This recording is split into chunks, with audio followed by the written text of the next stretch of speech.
রনি ভাই মিট হইলেন। গুড শুভ অপরাহ্ন। আমরা এখন ইংল্যান্ড থেকে আজকে যারা অপেক্ষা করছিলেন তারা জানেন ইংল্যান্ড থেকে আজকে আমরা যুক্ত হয়েছি। গ্রন্থি থেকে গত বছর শুরু হয়েছিল বাংলা ভাষার অত্যন্ত প্রতিভাধর কবি আমাদের বন্ধু দিলওয়ার হোসেন মঞ্জু তার প্রথম প্রয়াণ বার্ষিকী পালন করেছিল গ্রন্থি কবি নজরুল সেন্টারে গত বছর। এবং যেহেতু আমাদের বন্ধুত্বের উষ্ণতা এখনো বারবার এই স্মৃতিগুলো আক্রান্ত করে, তার কবিতা আমাদেরকে আক্রান্ত করে, গ্রন্থি থেকে এই প্রয়াস প্রত্যেক বছরই থাকবে। এরই ধারাবাহিকতায় গ্রন্থি আজ দ্বিতীয় প্রয়াণ বার্ষিকী কবি দিলওয়ার হোসেন মঞ্জুর পালন করতে যাচ্ছে, কিন্তু এবার লাইভ ইভেন্ট নয়, এবার ভার্চুয়াল প্ল্যাটফর্মে কবিদের কারণে আমরা এই কবিদের কারণে আরো নানা রকমের আরো অত্যন্ত কাছের বন্ধুদের হারিয়েছি। তো এবং এই কবিদের কারণেই এই প্রয়াণ বার্ষিকীটা আমরা পালন করছি ভার্চুয়ালি। দিলওয়ার হোসেন মঞ্জুর মৃত্যুর 2 বছর কেটে গেছে, ভাবা যায়। তার কবিতা এখনো বাংলা কবিতার পাঠক যারা নানাভাবে তাদেরকে অনুপ্রাণিত করছে, আলোড়িত করছে, প্রভাবিত করছে। আমরা আজকে এই দ্বিতীয় প্রয়াণ বার্ষিকীতে আমাদের স্মৃতিগুলো রোমন্থন করব, তার কবিতা থেকে পাঠ করব এবং তার কবিতা নিয়ে একটু কথা বলার চেষ্টা করব। যারা তার কাছের ছিলেন, বন্ধু ছিলেন, তার কবিতা সম্পর্কে ওয়াকিবহাল, তার কবিতার প্রকরণ সম্পর্কে ওয়াকিবহাল, কবিতার শৈলী, কবিতা দিয়ে যে ভুবন নির্মাণের চেষ্টা করে গেছেন এ সম্পর্কে সচেতন আছেন, এরকম কিছু বন্ধু, কবি এবং সাহিত্যের একনিষ্ঠ পরিব্রাজকদের আমরা আমন্ত্রণ জানিয়েছি গ্রন্থির পক্ষ থেকে আজকে দিলওয়ার হোসেন মঞ্জুর দ্বিতীয় প্রয়াণ বার্ষিকীতে। বন্ধুরা যারা যুক্ত হয়েছেন, প্লিজ আপনাদের কোনো স্মৃতিচারণ থাকলে আপনারা আমাদের সাথে শেয়ার করতে পারেন। এটা অত্যন্ত আনন্দের হবে আপনাদের স্মৃতিচারণের মধ্য দিয়ে দিলওয়ার হোসেন মঞ্জুকে এবং আমাদের যে স্মৃতিচারণ আছে এই স্মৃতিচারণ মধ্য দিয়ে দিলওয়ার হোসেন মঞ্জুকে আমরা আবিষ্কার করব নানাভাবে। আমি একটু এই এই উৎসবটা, এই আজকের অনুষ্ঠানটা, এখন পর্যন্ত আজকের অনুষ্ঠান লাইভ স্ট্রিমিং হচ্ছে গ্রন্থি পেজ থেকে। আমি তবসরে একটু অনুষ্ঠানটা শেয়ার করে নিতে চাই এবং যারা দেখছেন তাদের প্রতি অনুরোধ, আমাদের যারা বন্ধুরা আছেন তাদের সবার কাছে অনুরোধ, যদি এই সেশনটা আপনারা নিজেদের টাইমলাইনে শেয়ার করে নিন, তখন আপনাদের বন্ধুরাও এই এই এই এই অনুষ্ঠানে, এই স্মৃতিচারণের অনুষ্ঠানে যুক্ত থাকতে পারলেন। আর এর মধ্য দিয়ে যেটা হবে, আমরা এটা লাইভ স্ট্রিমিং হচ্ছে, সম্ভবত পেজে যেতে একটু দেরি হচ্ছে। তো আমি একটু এই অবসরে দেখছি, আমি একটু ক্ষমা চেয়ে নিচ্ছি, আমি একটু শেয়ার করে নিলেই আমার ফেসবুকে পাওয়া যাবে এবং এটা এখন আমার ফেসবুকে আছে। আশা করি আমার ওখান থেকেও যারা যারা শেয়ার করতে চান তারা আমার টাইমলাইন থেকে, শামীম শাহানের টাইমলাইন থেকে, শাহিদ মিতুলের টাইমলাইনে অলরেডি আছে, তো ওখান থেকেও এটা শেয়ার করা যাবে। আমি অলরেডি এটা শেয়ার করে দিলাম। তো সুতরাং যারা পাননি, আমাদের মকবুল ভাই সম্ভবত এই ইয়েটা পাননি, তো সুতরাং তার কাছেও উনি নিশ্চয়ই এখন পেয়ে যাবেন। আমার ফেসবুক থেকে এটা প্রচারিত হচ্ছে। আশা করি আমাদের সবাই এই লাইভ স্ট্রিমিংটা পেয়ে গেছেন এবং ওখান থেকে শেয়ার করা যাবে। তা আমরা এই আচ্ছা, মঞ্জু ভাই, মকবুল ভাই কি আছেন আমাদের সাথে? উনি আবার দেখি বের হয়ে গেছে। হ্যাঁ, আচ্ছা, ঠিক আছে। তো আমরা এই একটু কথা বলিয়ে দিতে চাই যারা আমাদের সাথে আজকে আছেন, পরিচয় করিয়ে দিতে চাই এবং তাদের কাছে আমরা কবিতা, মঞ্জু সংক্রান্ত স্মৃতি, মঞ্জুর কবিতা নিয়ে, দিলওয়ার হোসেন মঞ্জুর কবিতা নিয়ে শুনতে চাইবো।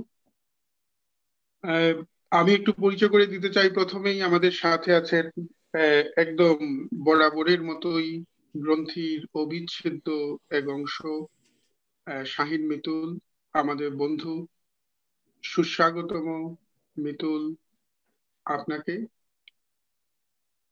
ধন্যবাদ। আমাদের সাথে আছেন সোমা দাস। সোমা দাস একজন সঙ্গীত শিল্পী এবং একজন আহ, আবৃত্তিকার, আপনারা জানেন। সুস্বাগতম নমস্কার। সোমা দাস। নমস্কার, নমস্কার। নমস্কার। অসংখ্য ধন্যবাদ, আপনি যুক্ত হলেন আজকে আমাদের সাথে। আহ, ভারত থেকে যোগ দিয়েছেন গৌতম গুহ রায়, অত্যন্ত মেধাবী কবি, প্রতিভাধর কবি এবং গদ্যকার। অসংখ্য ধন্যবাদ গৌতম গুহ রায় এবং সুস্বাগতম আজকের অনুষ্ঠানে। গৌতম গুহ রায়, আপনি শুনছেন তো? হ্যাঁ হ্যাঁ, অবশ্যই। আচ্ছা, হ্যাঁ, ঠিক আছে। আমাদের সাথে বাংলাদেশ থেকে যোগ দিয়েছেন আহ, আহ, বাংলাদেশের 90 দশকের আরেক প্রতিভাধর কবি ওবায়দ আকাশ, সালোক সম্পাদক এবং বাংলাদেশের দৈনিক সংবাদের সাহিত্য সম্পাদক ওবায়দ আকাশ। অসংখ্য ধন্যবাদ, আপনি যুক্ত হয়েছেন এবং সুস্বাগতম। আমাদের সাথে যোগ দিয়েছেন দিলওয়ার হোসেন মঞ্জুর, অত্যন্ত কাছের বন্ধু, অনেক সময় একসঙ্গে পার করেছেন বার্মিংহামে, এবং বার্মিংহামের নাম দিয়েছিলেন দিলওয়ার হোসেন মঞ্জু মধ্যভূমি নাম। এটা দিলওয়ার হোসেন মঞ্জুর খুব স্বাভাবিক একটা প্রবণতা ছিল, মানুষকে নানা রকমের নামে ডাকতেন এবং নানা জায়গার নানা রকমের নাম দিতে পছন্দ করতেন। আহ, যিনি যুক্ত হলেন তিনিও অত্যন্ত গুণী এবং খুবই মেধাবী একজন ফিল্ম মেকার, চলচ্চিত্র নির্মাতা, আমাদের অত্যন্ত কাছের বন্ধু মকবুল চৌধুরী। অসংখ্য ধন্যবাদ, আপনি যুক্ত হয়েছেন, সুস্বাগতম। আমাদের সাথে আছেন দিলওয়ার হোসেন মঞ্জুর আরেক একদম পিঠাপিঠি সহচর, আহ, খুব কাছের বন্ধু, একজন কবি, ছড়াকার এবং আবৃত্তিকার, একজন স্বনামধন্য সংগঠক দিলু নাসের। অসংখ্য ধন্যবাদ, আপনিও যুক্ত হয়েছেন আজকের অনুষ্ঠানে, গত বছরও ছিলেন। সুস্বাগতম আপনাকে। ধন্যবাদ আপনাদেরকে যে এই আয়োজনের জন্য, আর যারা যুক্ত হয়েছেন সবাইকে আমার পক্ষ থেকে অনেক অনেক শুভেচ্ছা। ধন্যবাদ। আমাদের সাথে এই, আছেন গ্রন্থির সম্পাদক কবি শামীম শাহান। ধন্যবাদ শামীম শাহান, আমরা আপনাকে দিয়ে শুরু করতে চাই। ধন্যবাদ সবাইকে, স্বাগতম। বিশেষ করে আজকে এই দিনে যারা আমাদের সাথে জয়েন হলেন, যুক্ত হলেন এবং যারা দেখছেন, আমাদের বরাবরের মতো আমাদের সম্মানিত দর্শক যারা আছেন আমাদের সাথে, আমি সত্যি বলতে নভেম্বর মাসটা আমাদের জন্য, আমার জন্য বিশেষ করে খুব খুব বেদনার মাসে আমি বলি।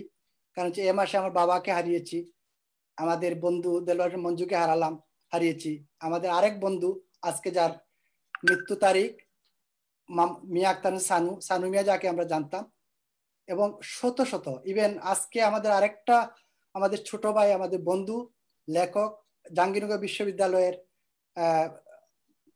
শিক্ষক, স্বনামধন্য শিক্ষক, আমাদের এই হিমেল উনি আজকে মারা গেলেন। এই মাসটা সত্যি আমাদের জন্য বেদনার। আমি সবার প্রতি আমি শ্রদ্ধা এবং কৃতজ্ঞতা জানাচ্ছি। আজকে যারা আপনাদের যারা আসলেন, আপনাদের সবাইকে কৃতজ্ঞতা জানাচ্ছি। গ্রন্থি মূলত যে কাজটি করে আসছে গত 30 বছর ধরেই, সেটি হচ্ছে প্রতিভাবান লেখক এবং প্রতিশ্রুতিশীল লেখক এবং লেখকদের নিয়েই কাজ করে, এবং যারা সত্যিকার অর্থে যারা লিখেন অনেকটা দৃষ্টির অগোচরে থেকে যান, তাদের নিয়েই কাজ করে গ্রন্থি। আর দেলোয়ার হোসেন মঞ্জু আমাদের একদম আমাদের সময়ে যখন আমরা লেখালেখি শুরু করি তখনকার আমাদেরই বন্ধু। সেই 1988, 87, 88 সাল থেকে আমাদের একসাথেই যাত্রা বলা যায়। মধ্যে হয়তো আমাদের একটা দীর্ঘ বিরতি ছিল বিভিন্ন কারণে, কারোর লেখাপড়ার জন্য, কারোর জীবিকার জন্য, বিভিন্ন কারণে আমাদের দূরত্বটা থাকলেও কিন্তু কখনো ভাবিনি সে আমাদের সে দূরত্ব ছিল। মঞ্জু মারা গেলেন 2 বছর হলো। আমার সৌভাগ্য হয়েছিল ওনার শেষ বিদায়ের দিন যেতে ছিলাম সেখানে। আমি সত্যি কথা যেটা আমি বলি, দেলোয়ার হোসেন মঞ্জুকে আমরা মানে পেতে আর কি অনেকেই পেতে অনেক দেরি হয়ে গেল আমাদের। ভাষা, লেখনী ও চিন্তার দিক থেকে সব সমসময়ের চেয়ে বহু এগিয়ে ছিলেন কবি দেলোয়ার হোসেন মঞ্জু। ফলে বাংলা সাহিত্য অঙ্গনের মানুষ তাকে আবিষ্কার করেছে খানিকটা বিলম্বেই। তাছাড়া আড়ালে থাকবার প্রবণতা ও সুদীর্ঘ প্রবাস জীবন তাকে প্রয়োজনীয় সেই নির্জনতাটুকু দান করেছিল। উনি দীর্ঘ বিরতি ছিলেন। 2002 সালের পর প্রথম তার কাব্যগ্রন্থ বের হয় ইস্পাতের গোলাপ। সেদিক থেকেই তিনি আমাদের অনেকের, যারা জানেন না, ওদের সামনে এসেছিলেন, আমাদের সাথে ছিলেন। আমরা জানতাম দেলোয়ার হোসেন মঞ্জু কি করেন, কি করতেন। আজ তার দ্বিতীয় প্রয়াণ দিবসে আমি তার শান্তি কামনা করছি, আত্মার মাগফিরাত কামনা করছি আমি। আর আমরা যারা এখানে এসেছি আমরা সবাই তার খুব কাছের মানুষ। হয়তো আমাদের অনেক ইচ্ছা ছিল অনেকেই আনার, কিন্তু আমাদের সময় এবং সবকিছুর জন্য অনেকে আসতে পারেনি। এখানে যাদেরকে আমি যুক্ত করলাম, যারা যুক্ত হচ্ছেন, অনেক যুক্ত হবেন আমাদের এই অনুষ্ঠানে, সবাই দেলোয়ার হোসেন মঞ্জুর কোনো না কোনো ভাবে খুব কাছের মানুষ ছিলেন। আজকে যারা এখানে উপস্থিত, আমি সবাইকে স্বাগত জানাচ্ছি। সোমা দাস, তিনি আমাদের গ্রন্থির প্রথম, যখন আমরা বিলেতে, কায়সার একটু আগে বললেন, আমাদের বিলেতে যে অনুষ্ঠান করলাম সেখানে দিলুভাই ছিলেন, সোমা দাস আমাদের সাথে ছিলেন, এবং শাহিন মিতুল অনেকেই ছিলেন। এবং আজকে যারা মকবুল ভাই এসেছিলেন বার্মিংহাম থেকে, দিলুভাই ছিলেন। আজকে যারা যুক্ত হলেন আমি স্বাগত জানাই। আমাদের খুব ভালো বন্ধু, দেলোয়ার হোসেন মঞ্জুর কাছের মানুষ, যিনি ওবায়দ আকাশ, আমার প্রিয় বন্ধু। দিলু নাসের একদম কাছের মানুষ। দিলু ভাই আমাদের সাথে অনেক দীর্ঘদিনের পথ চলা আমাদের, যদিও দীর্ঘ বিরতির পর আবার যুক্ত হয়েছি আমরা গত 15-20 বছর, এর আগেও ছিলাম। মকবুল ভাই আর গৌতম গুহ রায় আমাদের খুব ভালো বন্ধু, সে আমাদের সাথে আছেন আজকে, এবং আশা রাখছি আপনারা সবাই থাকবেন। আমি সবার প্রতি জানাচ্ছি আপনারা সবাই সময় করে আসার জন্য। আর যারা আজকে আমাদের অনুষ্ঠানটি দেখছেন, আশা রাখি আজকে কিছুটা না হলে আমাদের মনের শান্তি পাবো, প্রশান্তি পাচ্ছি। সবাইকে স্বাগতম, এবং আমি আর কথা বলবো পরে। ভালো থাকবেন সবাই। হ্যাঁ, অসংখ্য ধন্যবাদ শামীম শাহান। আমরা একটু দেলোয়ার হোসেন মঞ্জুকে স্মরণ করার সব থেকে সুবিধাজনক বলা উচিত এবং সব থেকে সুন্দর পথ বোধহয় তার কবিতা, তার সাহিত্য কৃতিকে স্মরণ রেখে তাকে মনে করা, তার কাজগুলোর কথা নিয়ে আলোচনা করেই বোধহয় তাকে স্মরণ করা যায় সর্বোত্তম ভাবে। তো আমি একটু প্রথমে আমরা চাইছি যে যদি একটু কবিতা দিয়ে শুরু করা যায়। আমাদের সাথে আছেন আবৃত্তিকার সোমা দাস। সোমা দাসের কণ্ঠে দেলোয়ার হোসেন মঞ্জুর কবিতা শুনে শুনেই আজকের আলোচনা শুরু হতে পারে। সোমা দাস, আপনার কাছে দেলোয়ার হোসেন মঞ্জুর একটু কবিতা শুনতে চাই। সুধীবৃন্দ, সবাইকে আমার নমস্কার, শুভেচ্ছা।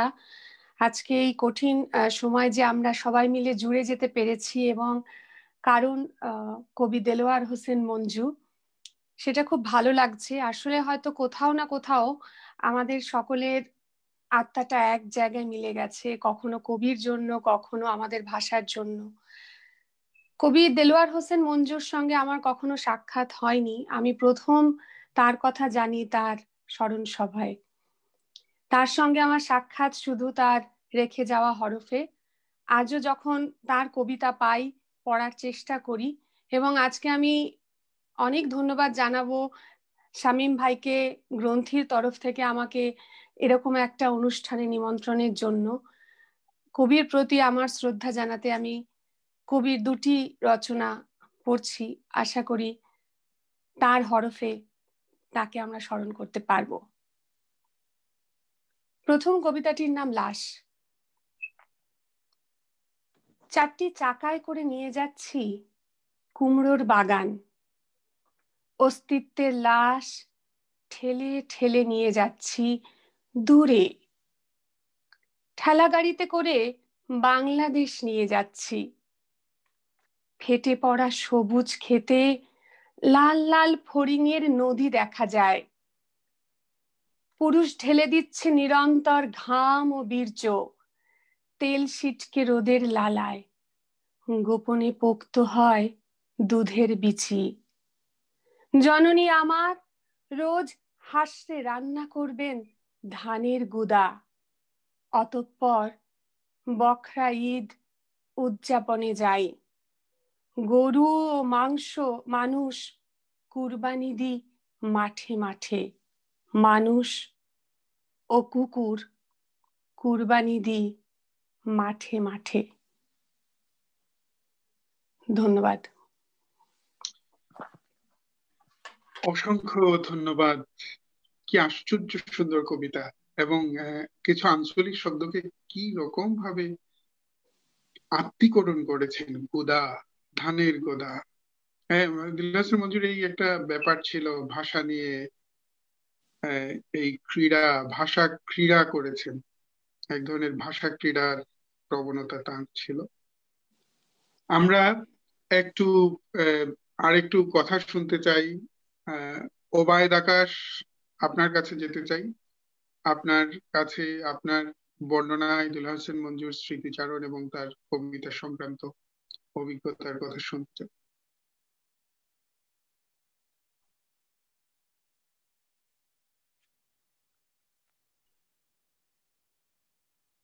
আপনি শুনতে পাচ্ছেন ওবায়দ আকাশ? মিউট হয়ে আছে। হ্যাঁ, একটু যদি আনমিউট করতে পারেন। আমি এই হ্যাঁ হ্যাঁ, এই তো আনমিউট।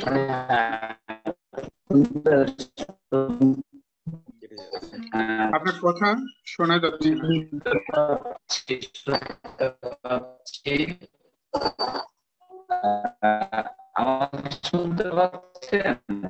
না, শোনা যাচ্ছে না। আপনার কথা কেটে কেটে যাচ্ছে এবং কিছুতেই শোনা যাচ্ছে না। আপনি শুনতে পাচ্ছেন আমাদের কথা? আপনার কথা শোনা যাচ্ছে না। ধন্যবাদ।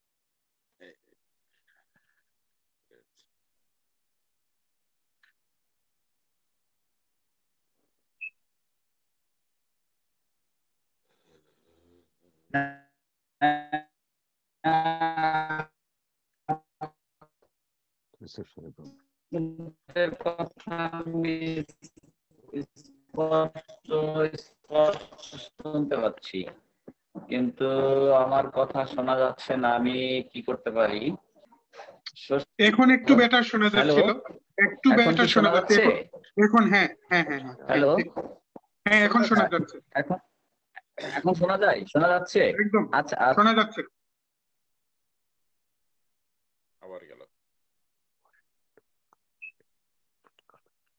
হ্যাঁ, এটা বোঝা গেল না। আবার আমরা ওবায়দ আকাশকে হারিয়ে ফেললাম।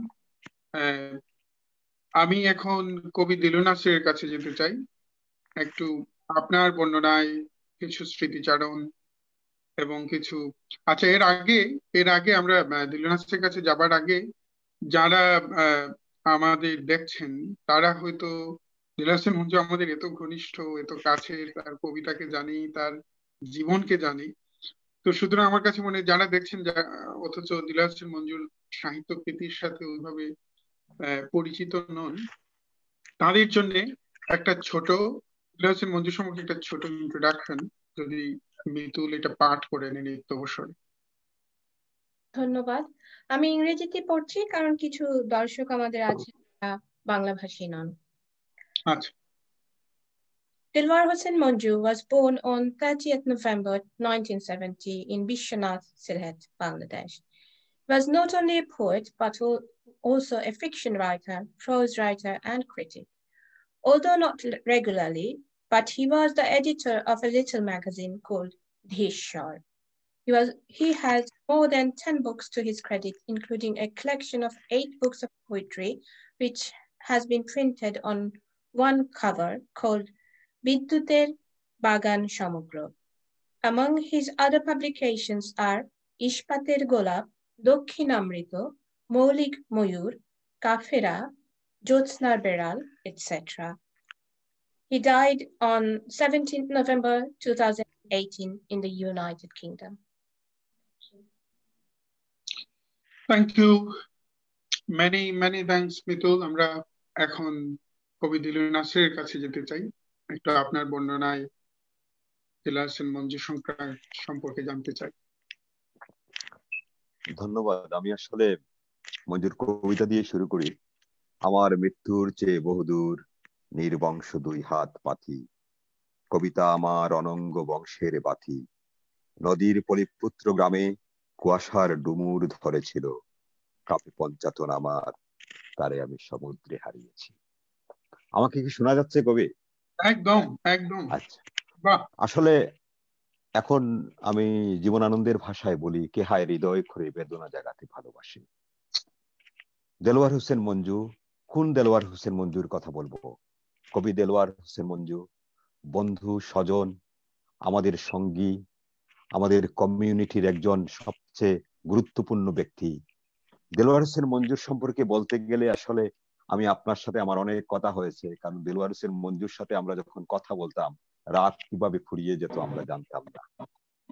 রাতের পর রাত দেলোয়ার হোসেন মঞ্জুর সাথে কথা বলেছি, ধর্ম নিয়ে, দর্শন নিয়ে, বন্ধুত্ব নিয়ে, পৃথিবীর কোনো বিষয় আমাদের আলোচনায় বাদ যায়নি।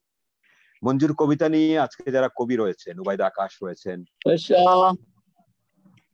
অন্যান্য যারা রয়েছেন, যারা কবিতা নিয়ে কথা বলবেন আমরা শুনবো। হ্যালো, হ্যাঁ হ্যাঁ একদম। মঞ্জুর কবিতা আসলে আমি যতটুকু মনে করি, খুব মঞ্জু আমাদের তার সময়কে তিনি অনেক সময়ের অনেক উপরে চলে গিয়েছিলেন। মঞ্জু আজকের জন্য কবিতা লিখেননি, গতকালের জন্য কবিতা লিখেননি। মঞ্জুর কবিতাগুলো আগামী দিনের জন্য। হয়তো আজ থেকে অনেক অনেক বছর পরে আমরা নতুন মঞ্জুকে খুঁজে পাবো নতুন কবিতার মাধ্যমে।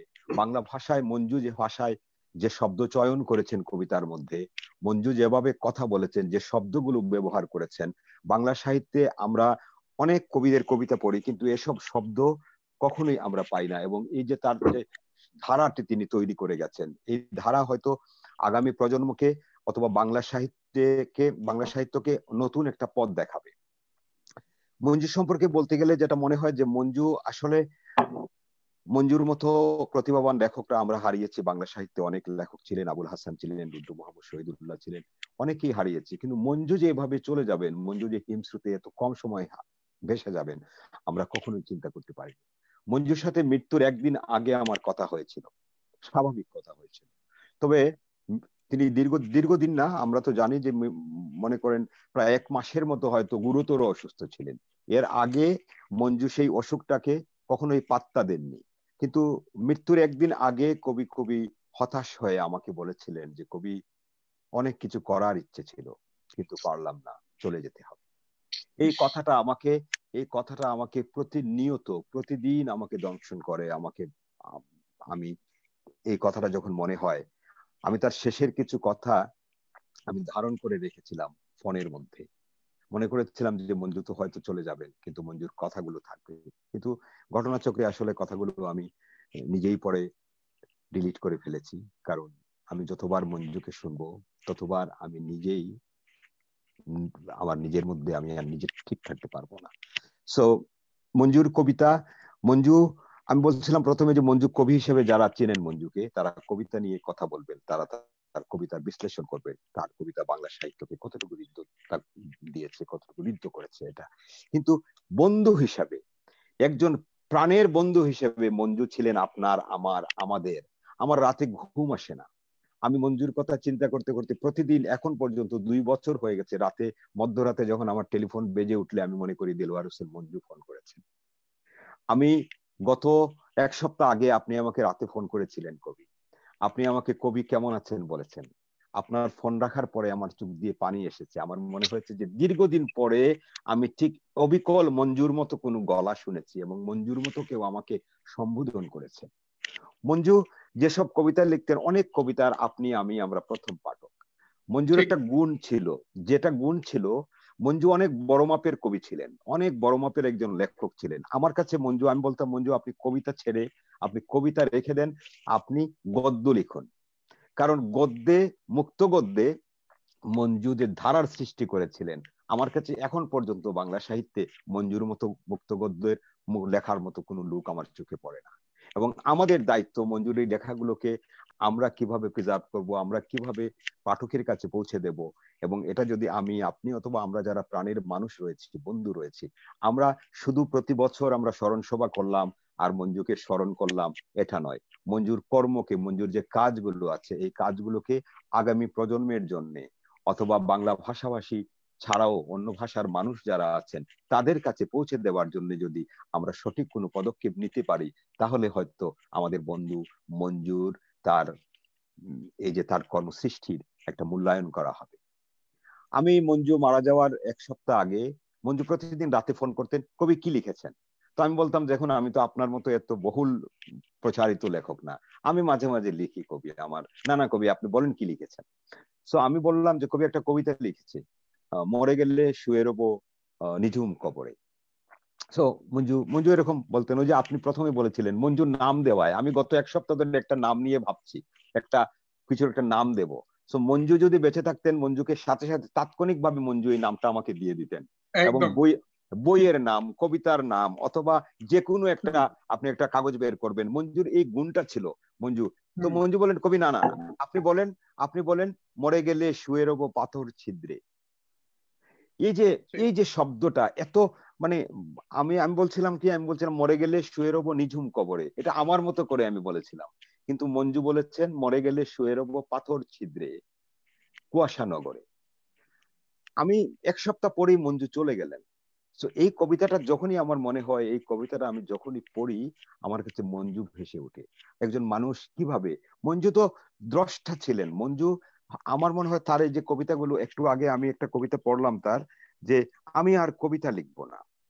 সো মঞ্জু শুধু কবি ছিলেন না, মঞ্জু দার্শনিক ছিলেন। মঞ্জুর যে চিন্তা চেতনা যেটা ছিল, মঞ্জু আগামীর কথা জানতে পারতেন।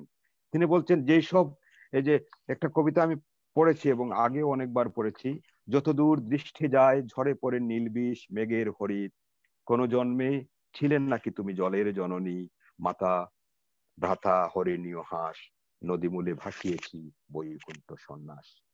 আপনি দেখবেন যে আমাদের জীবনানন্দের পরে বাংলা ভাষা নিয়ে যারা কাজ করেছেন, বাংলা কবিতা নিয়ে যারা কাজ করেছেন গত কয়েক দশকে, মঞ্জু এই ধারাটাকে ভেঙে একটা নতুন ধারা সৃষ্টি করতে চেয়েছিলেন। এবং মঞ্জু আপনার আমরা জানি যে মঞ্জুর সাথে আমরা দীর্ঘদিন চলেছি। মঞ্জু বলতেন আমি জীবনানন্দ হব, কিন্তু মঞ্জু এই কম সময়ে জীবনানন্দই হয়ে গেছেন। আজকে এটা আমরা বলবো না, কিন্তু আগামীতে জীবনানন্দের পরে, আমার মনে হয় জীবনানন্দের পরে যে বাংলা সাহিত্যে যদি বাংলা ভাষা নিয়ে যারা পরীক্ষা নিরীক্ষা করেন, কবিতা নিয়ে যারা ভাবেন, কবিতা নিয়ে যারা চিন্তা ভাবনা করেন, তারা দেখবেন মঞ্জু তার এই কবিতার মধ্যে যেসব শব্দ ব্যবহার করেছেন। আপনি একটু আগে বলেছেন যে মঞ্জু কোত্থেকে একটা শব্দ নিয়ে আসতেন, এবং আমাদের আঞ্চলিক শব্দ, অনেক শব্দগুলোকে মঞ্জুর মাধ্যমে পরে আমাদের অনেক বহুল প্রচারিত কবিরাও ব্যবহার করেছেন যে এই শব্দগুলো। আপনার মনে আছে মঞ্জুর প্রথম যে বইটি বেরিয়েছিল, তো এখানে অনেকগুলো অসংখ্য আঞ্চলিক শব্দ ছিল এই বইয়ের মধ্যে। তো বইয়ের শেষের দিকে শব্দার্থের মতো মঞ্জু এই শব্দগুলোর অর্থ দিয়ে দিয়েছিলেন। তো আমি তাকে একবার বলেছিলাম যে কবি কি দরকার আপনি এত কঠিন আঞ্চলিক শব্দ লেখার, আবার মানুষকে এটার শব্দার্থ বুঝিয়ে দেওয়ার। বলছেন কবি এটা ঠিক আছে, কিন্তু এখন আমি বুঝি সত্যি যে এই শব্দগুলো যদি মঞ্জু ব্যবহার না করতেন, মঞ্জুর পরে এই সব শব্দ অনেক কবিরা ব্যবহার করেছেন।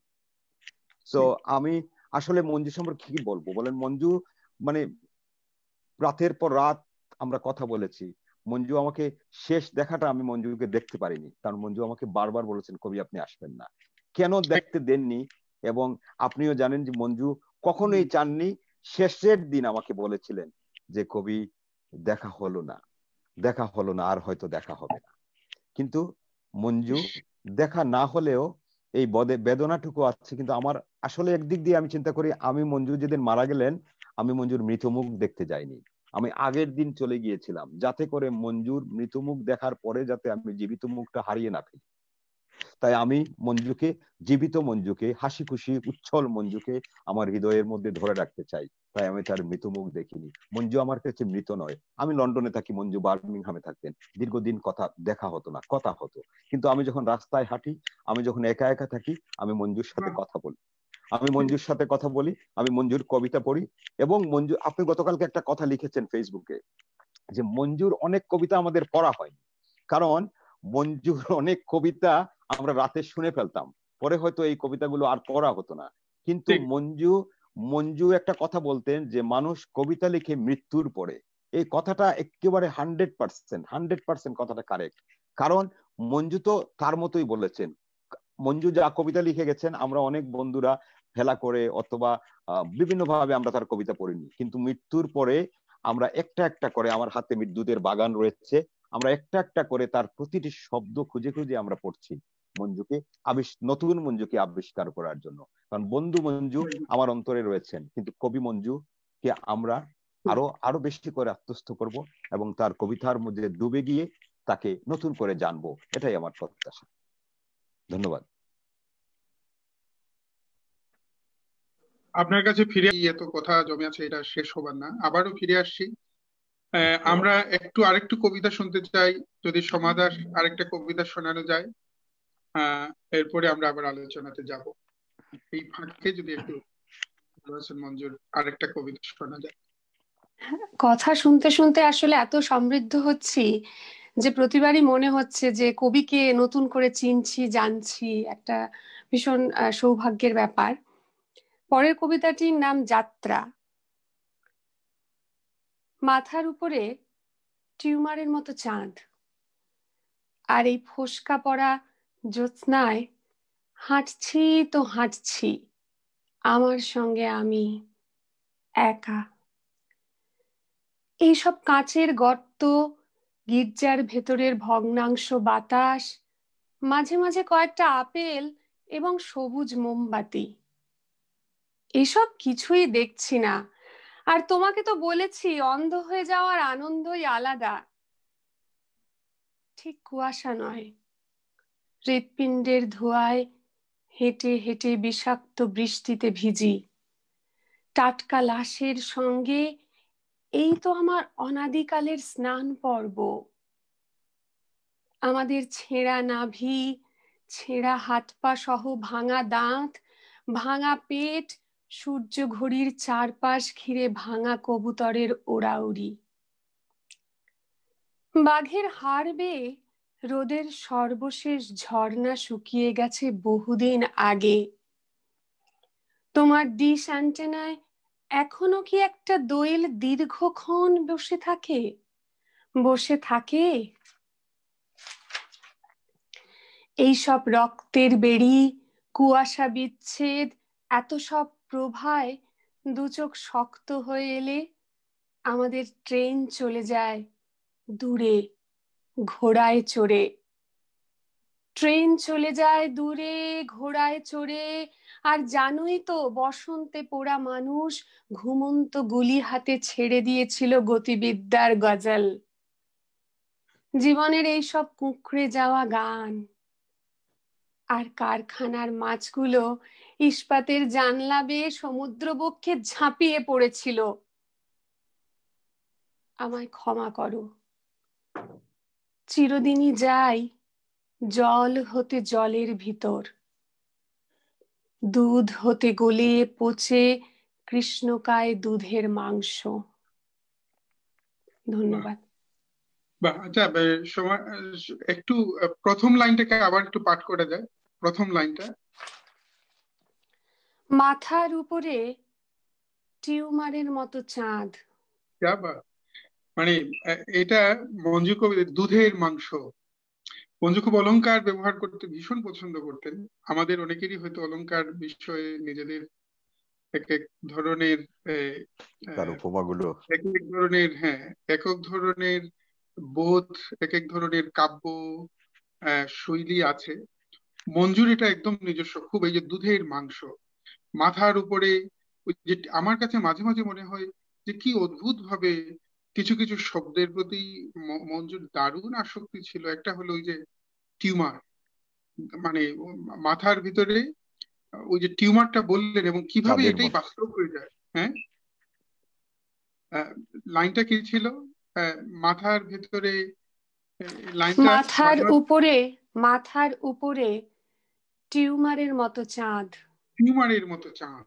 তো ওই টিউমারই পরে তার জীবনকে একদম বিশ্বস্ত বিপর্যস্ত করলো। এবং এই টিউমার শব্দ নানা কবিতা, এটাতে না, নানা কবিতায় এ তো বারবার এসছে বারবার। তো আমার কাছে মনে হয় যে কবি যারা, তাদের তো একটা ভূত ভবিষ্যৎদর্শী বলা হয়।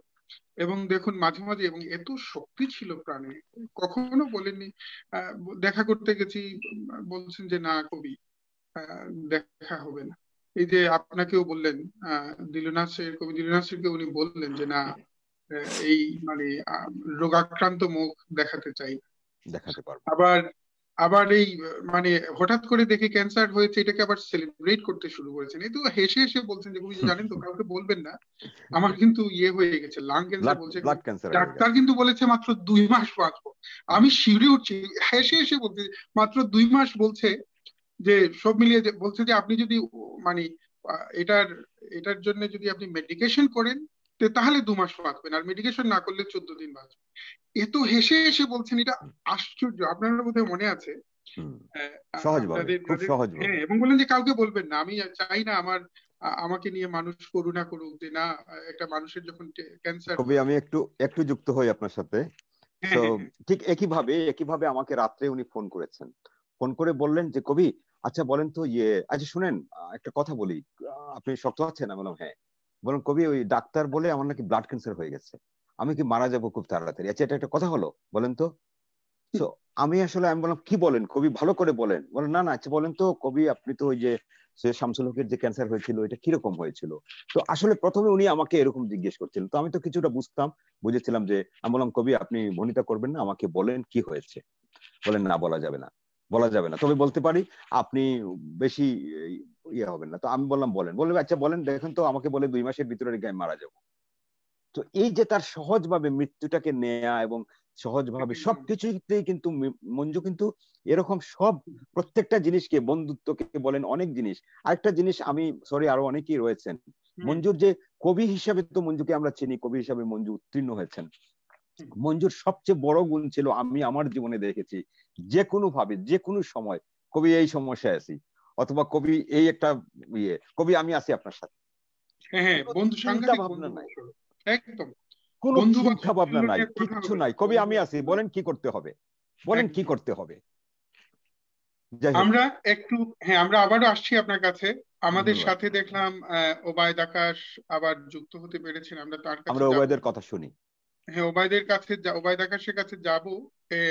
মানে আমরা এই প্রবছরে একটু গৌতম গুহ রায়ের কাছে, আমাদের সাথে মকবুল চৌধুরী আছেন, মুস্তাক আহমদ দিন যোগ দিয়েছেন। তো একটু গৌতম গুহ রায়ের কাছে সংক্ষেপে একটু শুনে নিই, এরপরে আবার প্রত্যেকের কাছেই আসবো। আপনার কাছে আপনার স্মৃতিচারণায় দিলওয়ার হোসেন মঞ্জু সম্পর্কে শুনতে চাই। মঞ্জুকে নিয়ে এ ধরনের একটি আয়োজন করার জন্য কৃতজ্ঞতা জানাই গ্রন্থিকে। মঞ্জুর সাথে আমার বন্ধুত্ব সখ্যতা অনেক দিনের। যখন অর্কুট ছিল সামাজিক মাধ্যম হিসেবে, তখন থেকে ওর কবিতার প্রতি আকর্ষণ থেকেই আমি ওর কাছাকাছি যাই। তারপরে মাঝে মাঝেই ফোনে কথা হতো, ফোনে আমাদের মধ্যরাতে ফোন করতেন উনি। শেষের দিকে শামসের আনোয়ারকে নিয়ে আমি কিছু লেখা এবং বইপত্র ওকে পাঠিয়েছিলাম আমার এক বন্ধুর মাধ্যমে। তখন শামসের সম্পর্কে ও খুব আগ্রহী হয়ে ওঠে। তখন এই রক্তকরবের একটি সংখ্যা শামসেরকে নিয়ে করতে চাচ্ছিল, আমাকে বলে তুমি একটু সাহায্য করো, কিছু লেখা এবং যারা শামসেরকে নিয়ে লিখবেন কিছু লেখা পাঠাও। এটা নিয়ে শামসেরকে নিয়ে ও খুব মানে আলোড়িত হলো, শামসেরকে নিয়ে একটি কাজ করতে চাচ্ছিল এবং এই কাজ। একটু এই ফাঁকে একটা জিনিস বলে রাখি, দিলওয়ার হোসেন মঞ্জুর একটা ভীষণ ঝোঁক ছিল আত্মবিধ্বংসী কবিদের প্রতি, এবং যারাই নানাভাবে, এবং ওই কারণেই বোধহয় যারাই এই এই এই কথাগুলো সবার সাথে শেয়ার করতেন, এবং যখনই দেখতেন যে কেউ আত্মবিধ্বংসী ব্যাপারটা আছে তো তাদের সাথে শামসেরকে নিয়ে একটা বড় কাজের পরিকল্পনা ছিল, খুব বড় কাজের, এবং ওই নিয়ে প্রতিদিন প্রায় রাত্রে আমার সাথে কথা হতো। তারপরে একদিন কথা হতে হতে না প্রচন্ড কাশি শুরু হলো, ওর কথা বলতে পারছে না। আমি বললাম, বন্ধু তুমি কাশছো কেন এত? তখন আমাকে বললো, বন্ধু আমার শরীর খুব খারাপ, আমি খুবই অসুস্থ, আমি জানি না কয়দিন বাঁচবো। আমাকে এত ধাক্কা লাগলো কথাটা। তার পরের দিনও কথা হলো, খুব কম কথা বললাম। আমি বললাম, তুমি এত অসুস্থ থাকলে এখন কাজটা বন্ধ রাখো, পরে করা যাবে, সুস্থ হয়ে নাও। বন্ধু সেই কি সময় পাবো? তারপরে পরে ও বললো যে এরকম লাংসে ক্যান্সার হয়েছে। আমার এক বন্ধু ওই ম্যানচেস্টারে আছে, ওর গবেষণার বিষয় হচ্ছে লাং ক্যান্সার, চিকিৎসক অধ্যাপক।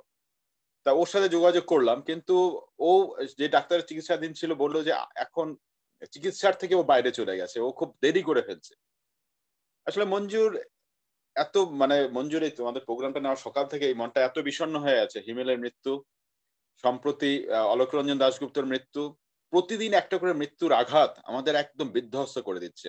এখানে দাঁড়িয়ে না এত অসহায় লাগে। মঞ্জুর কিছুদিন পরেই মঞ্জুর 50 বছর হবে, 30শে নভেম্বর ওর 50 বছর হবে। তা গ্রন্থির ভাবতে পারে যে এই 50 বছরকে সামনে রেখে মঞ্জু আমাকে ওর ইয়েতে বার্মিংহাম থেকে আমার বন্ধুর হাত দিয়ে ওর এই বইটা এগুলো সব পাঠিয়েছিল আমাকে। তা এর আগে ও তো কবি হিসাবে অসম্ভব, সবচেয়ে বড় কথা যে কথা বললা, যে শব্দগুলো আমরা ব্যবহার করতে ভয় পাই, অনায়াসে সেই শব্দগুলোকে, সেই বিপরীতধর্মী শব্দকে পাশাপাশি রেখে এমন ভাবে ব্যবহার করতো যেটা বাংলা কবিতায় দুঃসাহসের সাথে ব্যবহার করতো। আমি ছোট্ট একটা কবিতা পড়ি, ছোট্ট একটা, প্রচুর কবিতা পড়ার ইচ্ছা কিন্তু তা তো মানে সম্ভব না। আমি একটা পড়ি, নীল কাফনের কবি। আয়নায় আগুন ধরেছে দেখো, আয়নায় লাফিয়েছে ফর্সা ইলিশ, চারদিকে এত রোদ, এত জ্বর, বিবর্ণ ফুটে আছে পশুর বাগান, তবু তো আসি পুরাতন সেই দরিয়ার মাঝি, চারদিকে এত ঝড়, এ কার মুখে ফুটে ওঠে বিদ্যুতের রেখা, মৌরি মাছের মাংসে মানুষেরা চিরদিন যায়, কে আমায় মৃত্যুর দিকে নিয়ে যায়। ধন্যবাদ, পরে আবার আসা যাবে। অসংখ্য ধন্যবাদ গৌতম গুহ রায়। আমরা একটু আমাদের অত্যন্ত কাছের বন্ধু দিলওয়ার হোসেন মঞ্জুর কাছের বন্ধু, মেধাবী চলচ্চিত্র পরিচালক মকবুল চৌধুরীর কাছে যেতে চাই। আপনার বর্ণনায় দিলওয়ার হোসেন মঞ্জুর স্মৃতিচারণ বা দিলওয়ার হোসেন মঞ্জুর সম্পর্কে শুনতে চাই।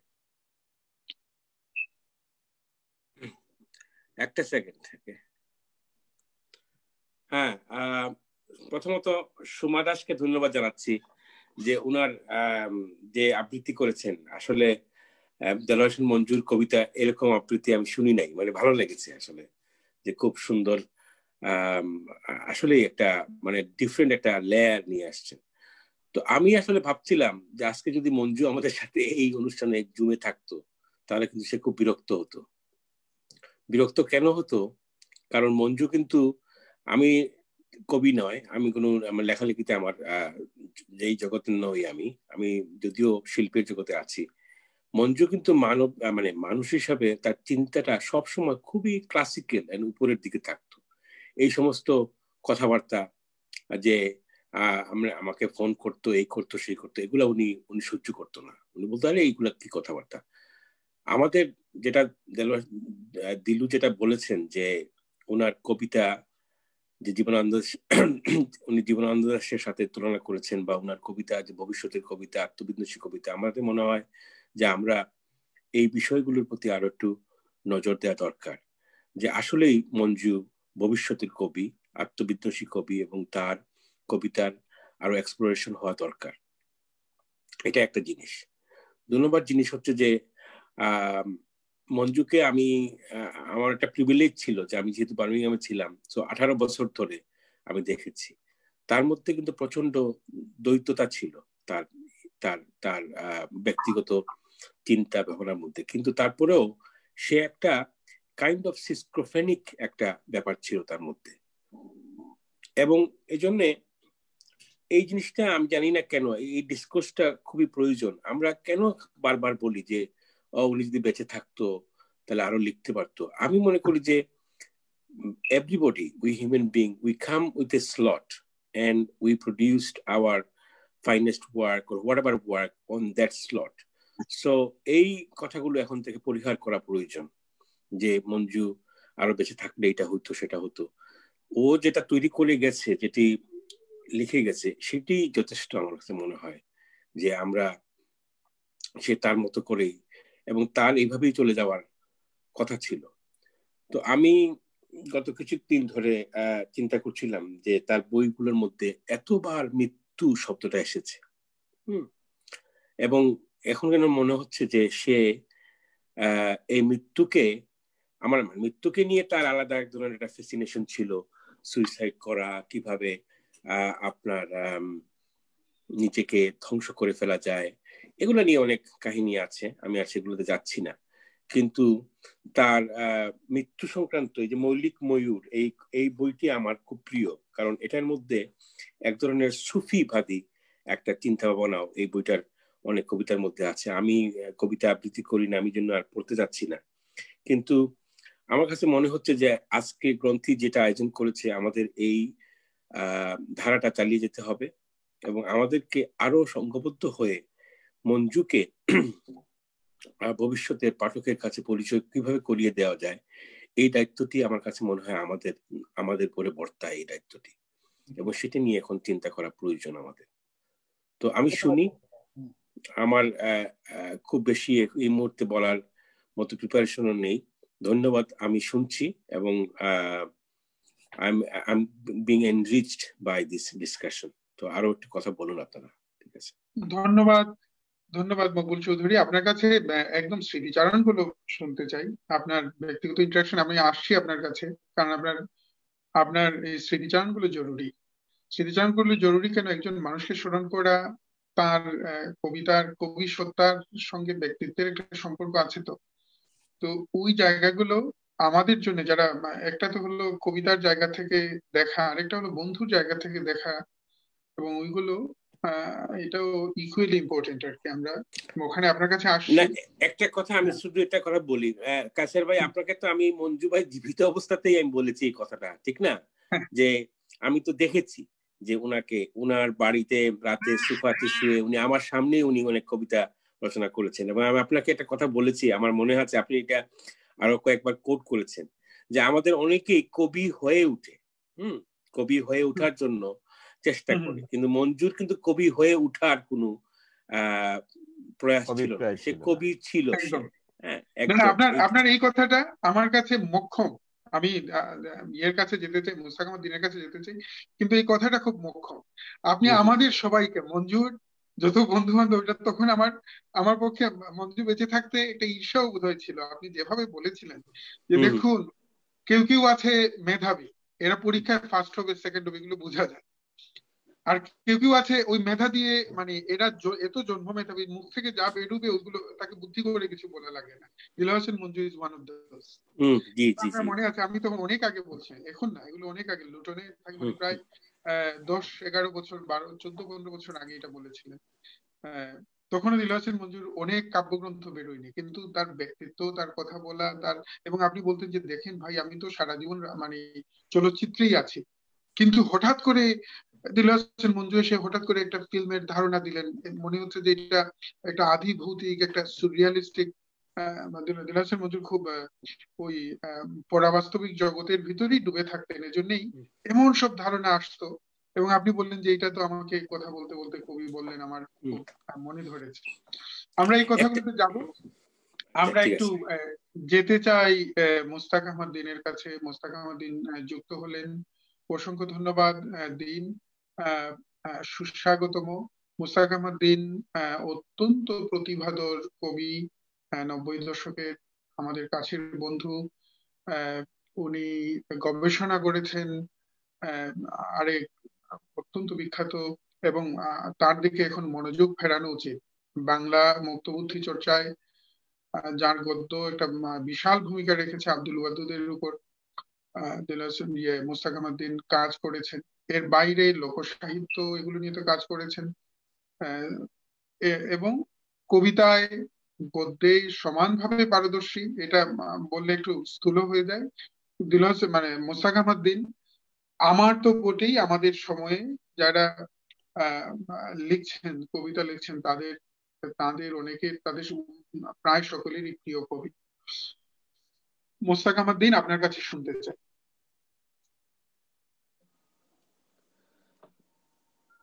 ধন্যবাদ কায়সার। আমি প্রথমেই দুঃখ প্রকাশ করছি যে আসলে আজকের এই অনুষ্ঠানে যোগ দিতে আমার একটু দেরি হয়ে গেল, অন্য একটা আমাদের বিশ্ববিদ্যালয়ের প্রোগ্রাম থাকায় সেখানে থাকতে হচ্ছিল, আগে নির্ধারিত প্রোগ্রাম। আমি আসলে এই দিলু ভাইয়ের সঙ্গে আজকে সরাসরি না ভার্চুয়াল, যদিও অনেকদিন ধরে তার সবকিছুই অনেক কিছুর সঙ্গে পরিচিত, বড় হয়ে উঠেছে। তার ছড়া অনেক বিখ্যাত ছড়া শুনে, তার কথা শুনতে শুনতেই কিন্তু আমি ঢুকলাম আর কি এখানে প্রোগ্রামে। এরপরে আমাদের বন্ধু গৌতম বললেন খুব চমৎকার ভাবে কিছু কথা। এরপরে মকবুল চৌধুরী চলচ্চিত্রকার, সম্পর্কে খুবই ভালোভাবে জানি, খুব সুন্দরভাবে কিছু কথাবার্তা বলেছেন মঞ্জুকে নিয়ে। দেলোয়ার মঞ্জুর সঙ্গে আসলে সে অর্থে এই গাঢ় বন্ধুত্ব বলতে যাকে বোঝায় সেরকম খুব একটা তার সঙ্গে যোগাযোগটা সেরকম খুব বেশি হয়ে উঠেনি আমার। দু একবার মাত্র দেখা হয়েছে সিলেটে, তো তাকে চিনতাম বেশ আগে থেকেই। দিলু ভাইয়ের নাসেরের যে গ্রাম, যেটা আমাদের মাসুক ইবনে আনিস, মাসুক ভাইয়ের মুখে প্রথম আমি দেলোয়ার মঞ্জুর কথা শুনি। কায়সার, তোমারও তো মনে পড়বে তখন যোগবাণীতে মাঝে মধ্যে কবিতা বের হতো। একদিন মাসুক ভাই আমাকে বললেন যে একটু তার কবিতা সম্পর্কে অত্যন্ত সপ্রশংস উক্তি যাকে বলে, আমি আগে থেকে একটু দেখেছি পরিচয়, আমরা তো তখন শুরু করেছি, খুব বেশি দিন হয় নাই। তো মাসুক ভাই তো খুব বলেন, খুব চমৎকার।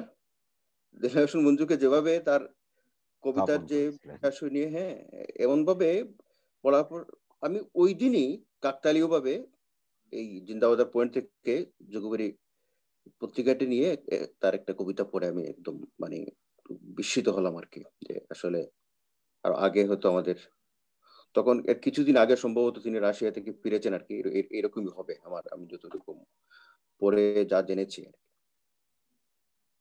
এরপর থেকে তো তার কবিতার সঙ্গে নিয়মিত আমরা তো তখন আসলে আমাদের কবিতা পড়াটা আসলে সেই ছোট কাগজের মধ্য দিয়েই, বিশেষ করে তখন লন্ডন থেকে যে একটা পত্রিকা বেরোতো, সেখানে দেলোয়ার মঞ্জুর একাধিক কবিতা চাপা হতো। আমি তার কবিতায় সঙ্গে কবিতার জগতে প্রবেশ করবার আগে আমার বিশ্বটা কিন্তু অন্যরকম হয়েছে। আমি রীতিমতো স্পৃষ্ট হয়েছি তার একটা বই পড়ে কবিতার জগতে ঢুকবার আগে। তার একটা উপন্যাস, এটা সম্ভবত এই ভূমিজ সেই পত্রিকাটি বের হয় জ্যোৎস্না বেড়াল নামে, জ্যোৎস্না বেড়াল।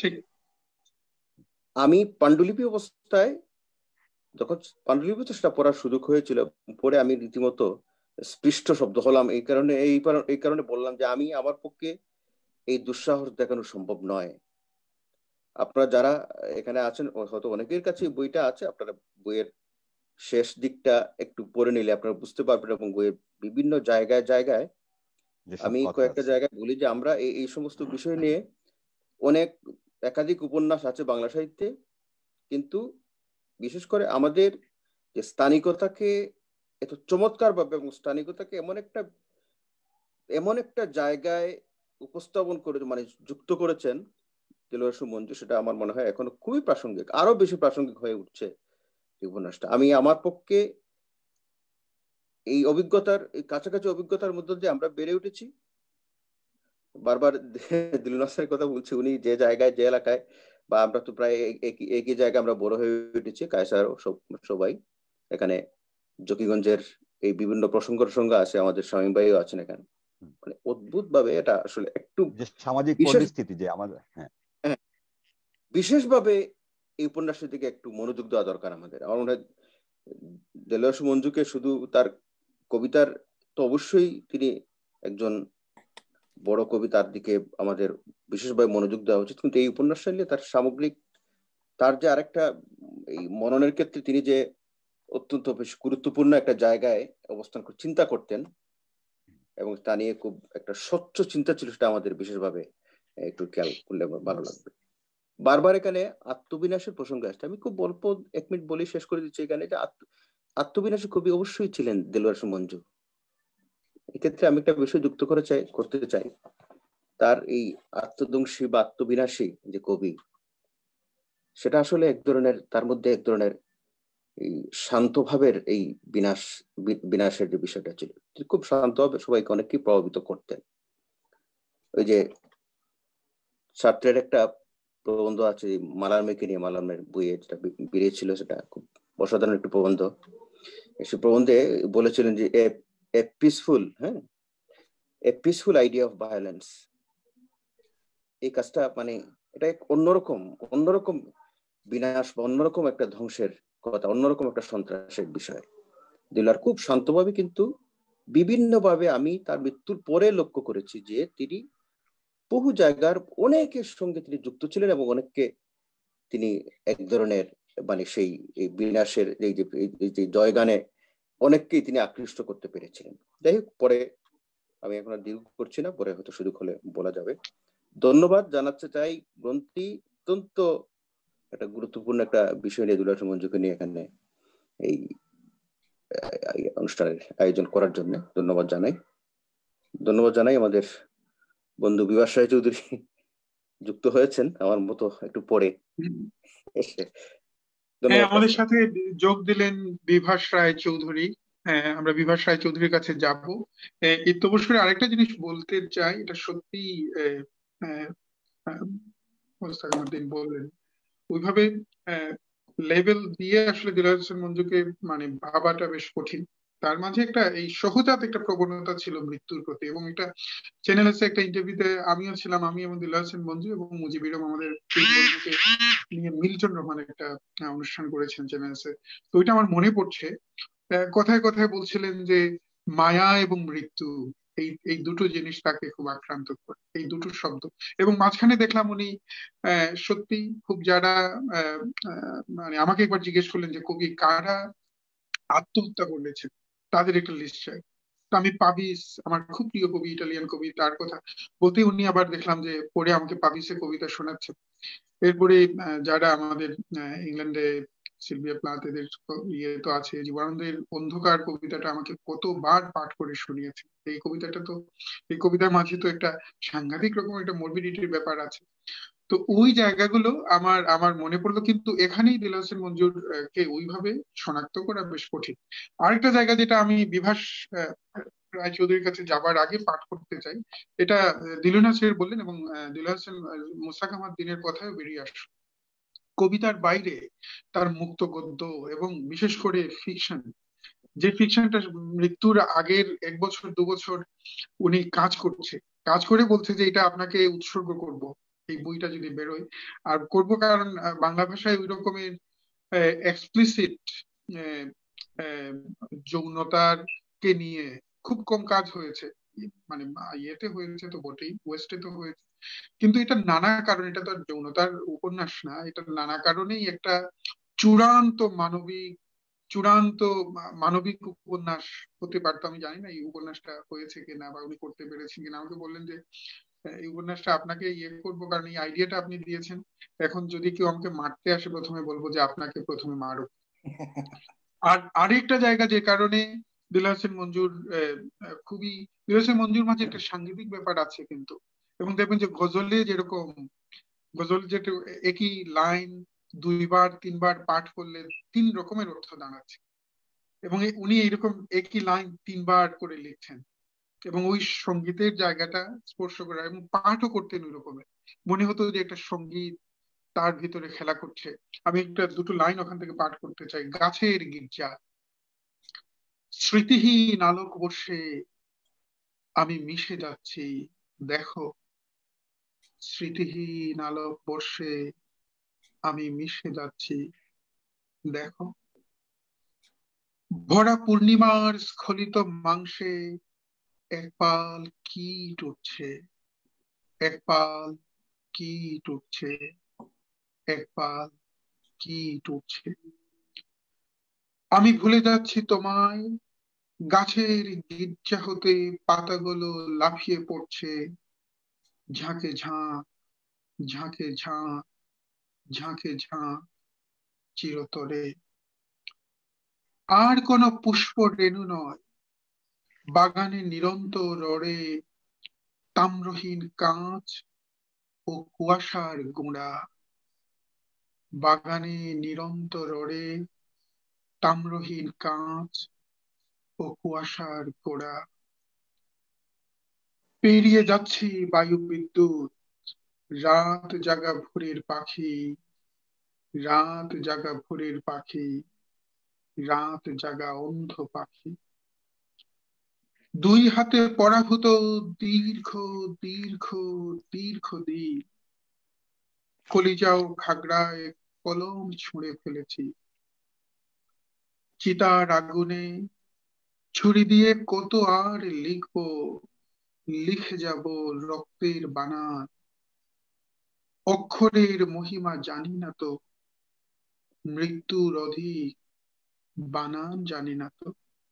এই হলো কবিতা। এবং যতবার উনি তৃতীয়বার চতুর্থবার করে লিখছেন ওই ওই যে সঙ্গীতের, এবং পাঠও করতেন। দেলোয়ার হোসেন মঞ্জুর পাঠটাও আমার কানে লেগে আছে, গভীর রাতে যে পাঠগুলো করতেন। আমরা বিভাস রায় চৌধুরীর কাছে যেতে চাই, আপনার স্মৃতিচারণায় দেলোয়ার হোসেন মঞ্জুর সম্পর্কে শুনতে চাই। আমাদের সাথে যোগ দিয়েছেন বাংলা ভাষার আরেক প্রতিভাধর কবি, ভারত থেকে যোগ দিয়েছেন বিভাস রায় চৌধুরী।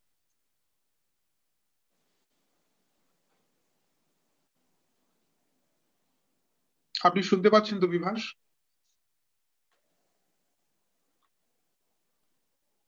ওনার সাউন্ডটা কানেক্ট হয়নি মনে হচ্ছে। আচ্ছা, ওনার একটু কি ওনাকে বলা যাবে যে ওনার সাউন্ডটা আমরা শুনতে পাচ্ছি না, যাতে সাউন্ডটা উনি অন করে। আচ্ছা, বিভাস রায় চৌধুরী এখন বোধহয় না, এখনো ওনার সাউন্ডটা ঠিক হলো না। আপনি ওনার সাউন্ড যখন ঠিক হচ্ছে, আমরা একটু ইত্যবসরে একটু মিতুলের কাছ থেকে যদি জানতে পারি আমাদের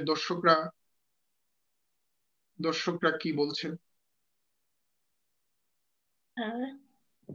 আমাদের সাথে দেখছেন মোহাম্মদ সাদিক, তারপরে নেপাল থেকে কবি বিশ্বপ্রীতি লিখেছেন nice to hear you all, greetings from Nepal. Husne Ara Kamali, কবি দেলোয়ার হোসেন মঞ্জু ভালোবাসা। কবি শাহেদ কায়েস, মঞ্জুর জন্য ভালোবাসা, যেখানে থাকেন কবি, ভালো থাকেন কবি যেখানে আছেন। জুনান নাশিদ লিখেছেন শুনছি ভালো লাগছে, কবির জন্য ভালোবাসা।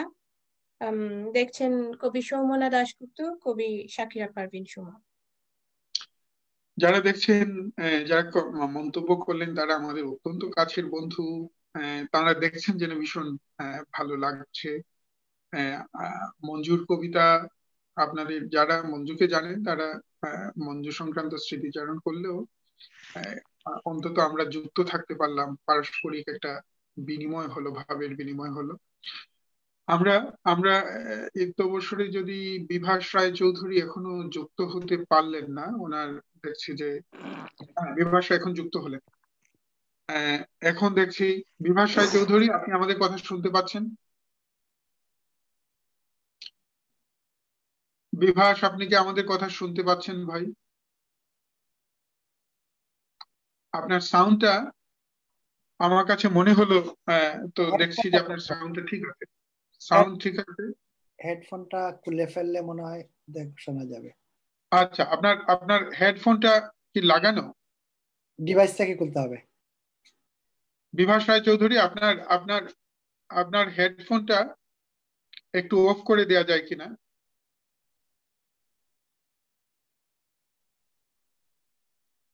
করেছেন, কিন্তু আমার মনে হচ্ছে উনি যদি বেরিয়ে গিয়ে আবার আসেন তাহলে মনে না, হয় এখন আপনি আপনার হেডফোন অফ করে ডিভাইস থেকে বের করে দিতে হবে। তো ডিভাইস থেকে যদি আপনি হেডফোনটাকে অফ করে নেন তখন হয়তো আপনার কথা আরো ভালো শোনা যাবে। আপনি হেডফোনটা খুলে, এবার মিউট হয়ে আছে। হ্যাঁ, আপনি কি মিউটে আছেন? আচ্ছা আচ্ছা আচ্ছা, মানে মিউটে চলে গেছে। আমরা এর ফাঁকে যদি দিলুনাসের আপনার কাছে একটু দিলুনাসের মঞ্জুর কোনো কবিতা শোনা যায়, একটা কবিতা যদি পাঠ করা যায়, যখন বিভাস রায় চৌধুরী আমাদের সাথে যুক্ত হওয়ার চেষ্টা করছেন। কবিতা আসলে পাঠ আপনি এত সুন্দর পাঠ করেছেন। আর মুস্তাক আহমদ দিন, আমি অনেকদিন পরে তাকে দেখলাম, যে আমাদের একই গ্রামেরই আমাদের। সো দেশে গত বছর গিয়েছিলাম যখন, তখন অন্যবার দেখা হয়েছে, কিন্তু দিনের সাথে আমার দেখা হয়নি। সো দিন, অনেক অনেক শুভেচ্ছা। আসলে যোগাযোগ থাকা প্রয়োজন, কিন্তু হচ্ছে না আমাদের। আপনার কি মনে আছে দিলুনাসের মঞ্জু কিন্তু বাংলাদেশ থেকে ফিরে আমার কোনো বন্ধু সম্পর্কে কিছু বলতে গেলে মুস্তাক আহমদ দিনের কথাই বলতেন, যে এই একজন আছে, বইপত্র ছিল তখন মানে মুস্তাক আহমদ দিনের মতো বইপত্রে বসতেন, তো বলতেন যে ওখানে গেলে মানে মনে হয় যে মানে মুস্তাক আহমদ দিনের পার্থিব ব্যাপারগুলো নিয়ে কথাবার্তা নেই খুব একটা। দিন অনেক অনেক অনেক প্রতিভাবান ব্যক্তি। দিনের সুনাম ছড়িয়ে পড়েছে বিশ্বময়। আমরা বিদেশে থাকলেও দিনকে নিয়ে আমরা গর্ব করি যে দিন আমাদেরই লোক এবং আমাদের বন্ধু। আসলে কবিতা তো আমি এত সুন্দর, আমাদের দিদি কবিতা পড়েছেন, আপনি অনেক অনেক সুন্দর পড়েছেন কবিতা। তো একটা কবিতা আমি রেখেছিলাম, যে আমি আর কবিতা লিখবো না। কবিতাটা ছিল বোধহয় এখানে কোথাও। সেই সব মেঘের মাতৃমঙ্গল ধীরে ধীরে মিলিয়ে যাবে মৃত্যু পথযাত্রীর চোখের পাথরে। একদিন আমি আর কবিতা লিখবো না, বাউরি কেটে চলে যাব তোমাদের শহর, সঙ্গে নিয়ে সামান্য আপেল। চিন্তা করেন, এই যে বলছিলেন যে মঞ্জু, আসলে মঞ্জু নিজে জানতো যে মঞ্জু খুবই তাড়াতাড়ি, মকবুল যে কথাটা বলেছেন, আসলে মঞ্জু এই সময়ে যা লিখে গেছেন, হয়তো মঞ্জু আরো দীর্ঘ 100 বছর বাঁচলে হয়তো আমরা মঞ্জুর কাছ থেকে এরকম লেখা পেতাম না। মঞ্জু কনজন্মা ছিলেন এবং তাকে যে সময়টা দেয়া হয়েছিল, এই সময়ে মঞ্জু এরকম লিখে গেছেন। বন্ধু যারা বজ্রমণ্ডিত তাহাদের মধ্যাহ্ন ভুজে, আমিও রেখে যাই কিছু কিছু ক্ষতপুষ্প, পাখির কাবাব, বেদিনী কুণ্ড, দেবীরা পান করে অজস্র জীবের উড়াল। একদিন আমি আর কবিতা লিখব না।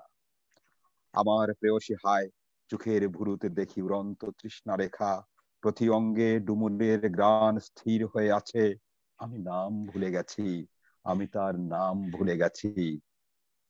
তাহাদের পরগনা, তাহার সাকিন, সূচাগ্রের মতো শীত হার হতে হারে নিত্যরত, মাথার ওপরে বাতাসের ওজন হাত পা কেশর সমেত ক্রমবর্ধিত।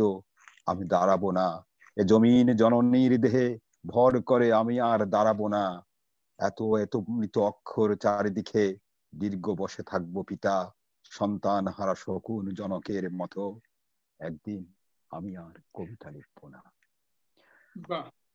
আমার এই কথাটাই বলছিলাম, যে দিনের কথায় আসি। দিন বলছিলেন যে মঞ্জুর যে জ্যোৎস্নার বেড়াল, আমি প্রথম পড়েছিলাম মঞ্জুর এই গদ্যটি। মঞ্জু অনেক ভালো ভালো মুক্ত গদ্য লিখেছেন, কিন্তু আমিও বিস্মিত হয়েছিলাম তার সাহস, তার যে স্পর্ধা দেখে, যে কথাগুলো অনেকেই বলা যায় না। যখন আমাদের কথা সাহিত্য একেবারে একেবারে একটা অন্য ধারায় চলে গিয়েছিল, সে সময় মঞ্জু জ্যোৎস্নার বেড়ালের মতো উপন্যাস লিখতে পেরেছিলেন। কিন্তু দুঃখের বিষয় হলো, আমি দুঃখ নিয়ে বলি, যে আমাদের দেশে এবং আমাদের সাহিত্যে এই সব কালোত্তীর্ণ লেখাগুলোকে মূল্যায়ন করা হচ্ছে না। মঞ্জুর এই বইটি যদি আবারও প্রকাশিত হয়, আবারও যদি মানুষের হাতে হাতে পৌঁছে, তাহলে আমাদের সমাজের যেসব বেদি রয়েছে, সমাজের দূষণ রয়েছে, এইসব উপন্যাস, এইসব সাহিত্য আমাদেরকে দূষণ মুক্ত করবে। ধন্যবাদ কবি। আমরা বিভাস রায় চৌধুরী কি যুক্ত হতে পারলেন? বিভাস, আপনার ভিডিওটা যদি একটু অন করেন, আপনার কথা এখন শোনা যাবার কথা। দেখতে পাচ্ছি যে আপনার সাউন্ডটা ঠিক আছে। আপনি কি শুনতে পাচ্ছেন আমাদের?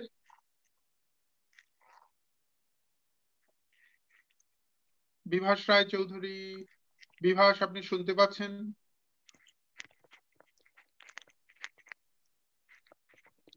আচ্ছা, মানে আরো দুবার বলি, আবার দুবার জিজ্ঞেস করি। অন্য কারোর কাছে যাবার আগে বিভাস, আপনি কি শুনতে পাচ্ছেন? হ্যাঁ, আপনি কথা বলছেন কিন্তু আমাদের কাছেই আপনার কথা আসছে না। আপনি কি আমাদের শুনতে পাচ্ছেন? জুমে তো প্রচুর আপনি অনুষ্ঠান করেন, আপনার তো সমস্যা থাকার কথা না, সমস্যা হবার কথা না। হচ্ছে উনি শুনতে পাচ্ছেন, শুনতে পাচ্ছেন কিন্তু আপনার রেসপন্স কথা শুনতে করছেন, পাচ্ছি কিন্তু না। এটা আমরা শুনতে পাচ্ছি না। হ্যাঁ, এটা কি কোনোভাবে, আমার কাছে মনে হচ্ছে আপনি যদি হেডফোনে গিয়ে থাকেন তাহলে হেডফোনটা পুরো মানে ডিভাইস থেকে অন করে দেন, অফ করে দেন, অথবা হেডফোন যদি নিয়ে আপনি কানে লাগান, ডিভাইসে থাকে। আচ্ছা, না আপনার কথা শুনতে পাচ্ছি না, আমরা বুঝতে পারছি আপনি কথা বলছেন কিন্তু আপনার কথা শোনা যাচ্ছে না কেন এটা তো বুঝলাম না। আপনি, আপনার কথা তো শুনতে চাই আমি, এবং পার্সোনালি ব্যক্তিগতভাবে আমার একটা আগ্রহ আছে আহ মানে আপনারা কিভাবে এক্সপ্লোর করেছেন বা কিভাবে, একটু কি আপনি আবার কেটে ঢুকবেন কিনা, আর সম্পূর্ণ ইয়ে বন্ধ করে, সম্পূর্ণ সিস্টেম মানে আপনার এটা কি বলে হেডফোন অফ করে আবার যদি আপনি বের হয়ে যান এবং বের হয়ে নতুন ভাবে যদি ঢোকেন, হ্যাঁ একটু দেখুন তো যদি ওইভাবে করা যায় আর কি। হ্যাঁ, ঠিক আছে, তাহলে আমরা একটু আবার যেতে চাই মকবুল চৌধুরীর কাছে। আমরা প্রায় মানে এখন সেকেন্ড রাউন্ডে আমরা অনুষ্ঠান শেষ করব। প্রত্যেকের শেষের দিকে কি বলছেন এটা জেনে বিভাস রায় চৌধুরী যদি যুক্ত হন নিত্যবসরে আমরা আচ্ছা, এর ফাঁকে আবার একটু জিজ্ঞেস করে নেই, বিভাস আপনি কি শুনতে পাচ্ছেন? আপনাকে আমি আনমিউট করলাম এখন,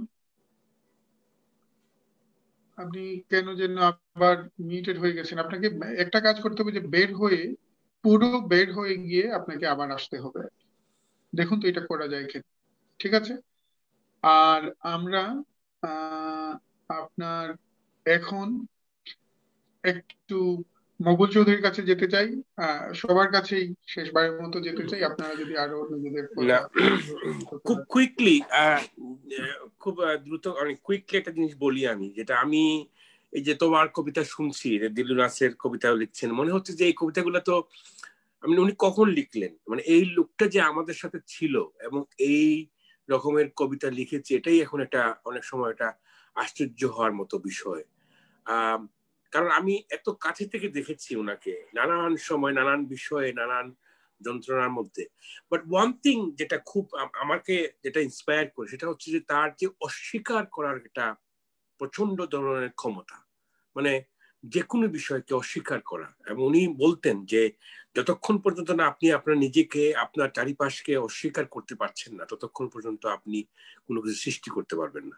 এবং আমার কাছে মনে হয় যে এটি যে কোনো শিল্পের ক্ষেত্রেই এটা একটা খুব প্রয়োজন। So what happen is that as a young child, উনি একটা গল্প বারবার বলতেন যে উনি প্রায় 14-15 বছর বয়সে পুরো এক প্যাকেট সিগারেট কিনে উনি সিগারেট খেতেন, যেহেতু ওনার বাবা ছিলেনই লন্ডনে, এবং ওনার বাবা মৃত্যুর পর উনি নিজেই ওনার এই সম্পত্তির সবকিছুর মালিকানা উনি বুঝতে পারলেন যে ওনাকেই ম্যানেজ করতে হবে। এবং উনি নিজে থেকেই মনে করেন যে একটা বয়স 14 হলেও 16 হলেও উনি 20-22 বছরের একটা অভিনয় করতেন। এই যে একটা প্রতিষ্ঠার একটা ব্যাপার, যে নিজেকে একটু ম্যাচিওর ভাবা, এবং সেখান থেকেই তার মধ্যে যে এক ধরনের একটা প্রচন্ড রকমের যে এক ধরনের একটা প্রতিষ্ঠা করা, নিজেকে এস্টাবলিশ, সেই ব্যাপারটা কিন্তু ওনার কবিতার মধ্যে আছে।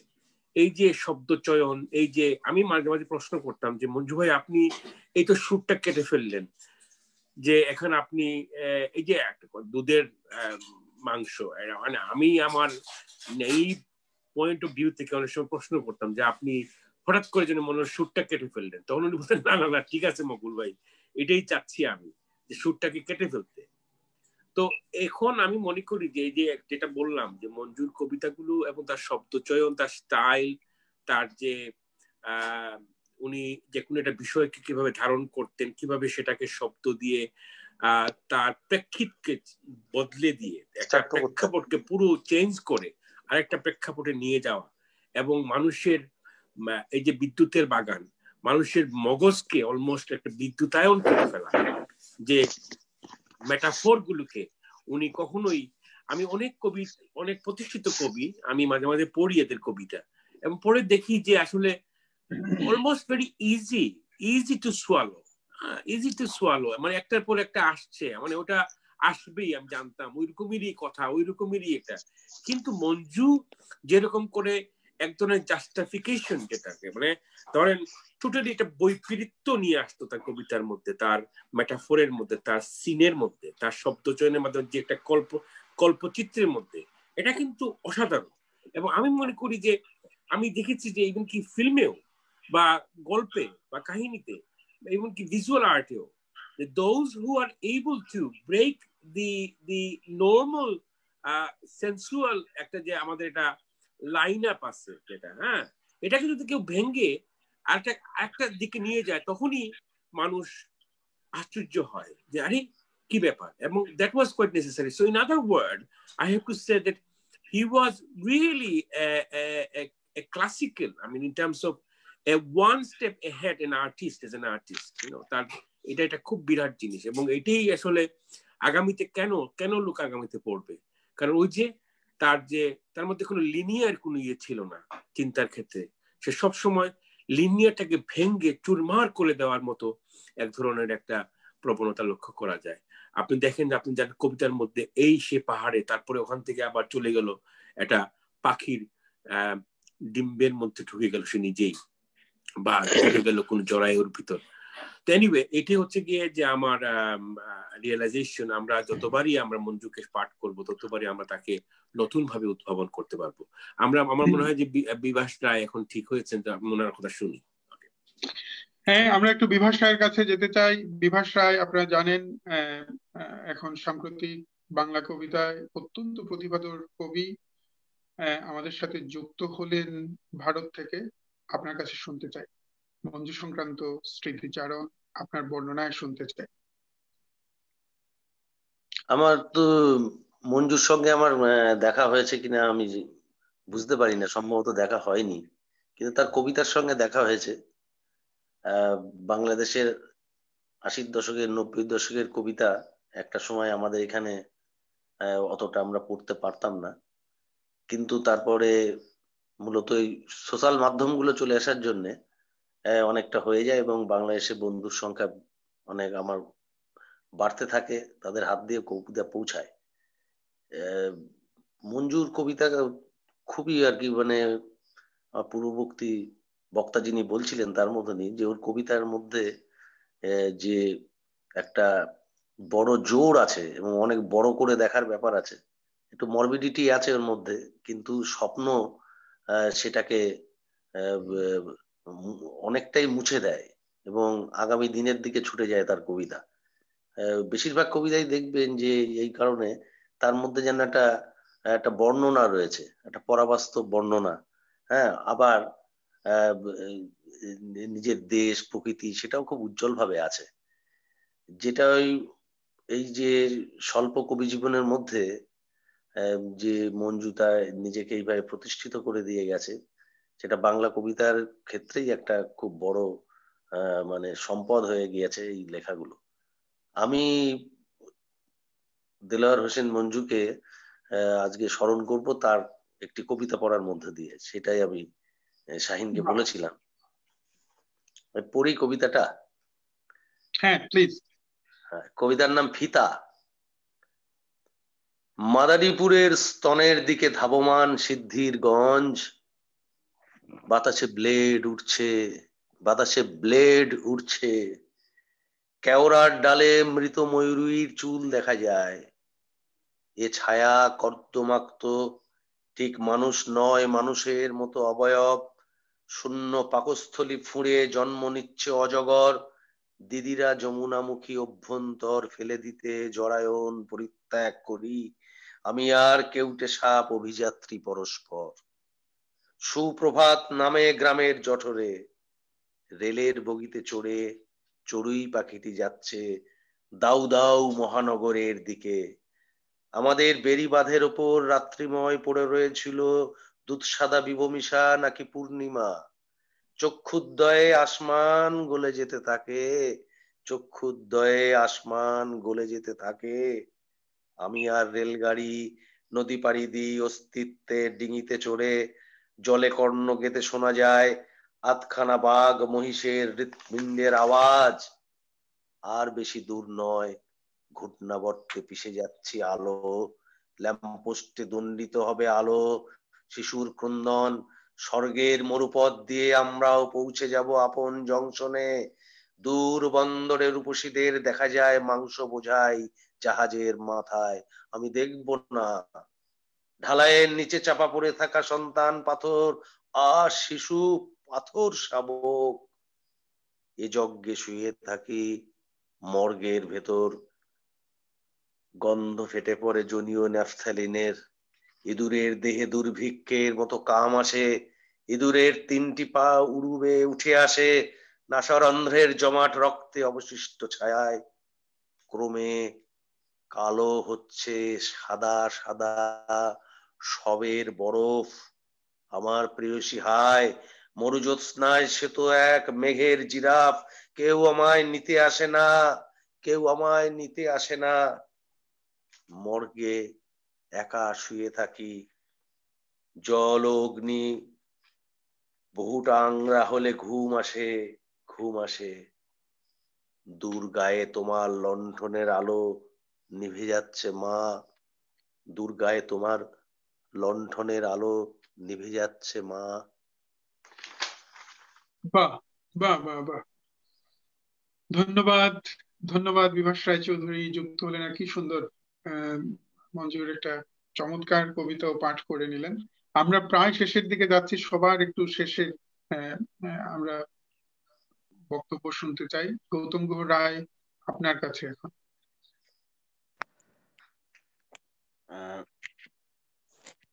আমি আর কবিতাই পড়ি, যা ওর কবিতা সম্পর্কে তো বেশ কিছু গুরুত্বপূর্ণ কথা উঠে আসলো।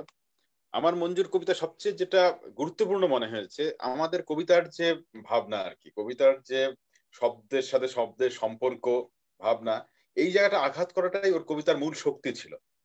ও এমন ভাবে শব্দগুলোকে পাশাপাশি আনতো যেটা আরেকজনের ভাবনারই বাইরে ছিল।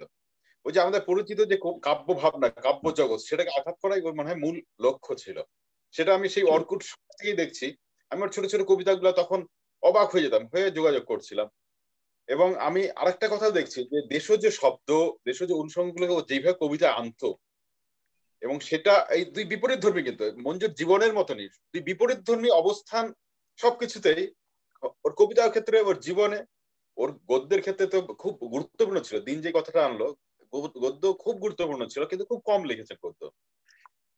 আমি কবিতা পড়ছিলাম যে ওই দেশজ শব্দ, শেষের একটা কবিতা, দীর্ঘ কবিতা, আমি সেটা পড়বো না।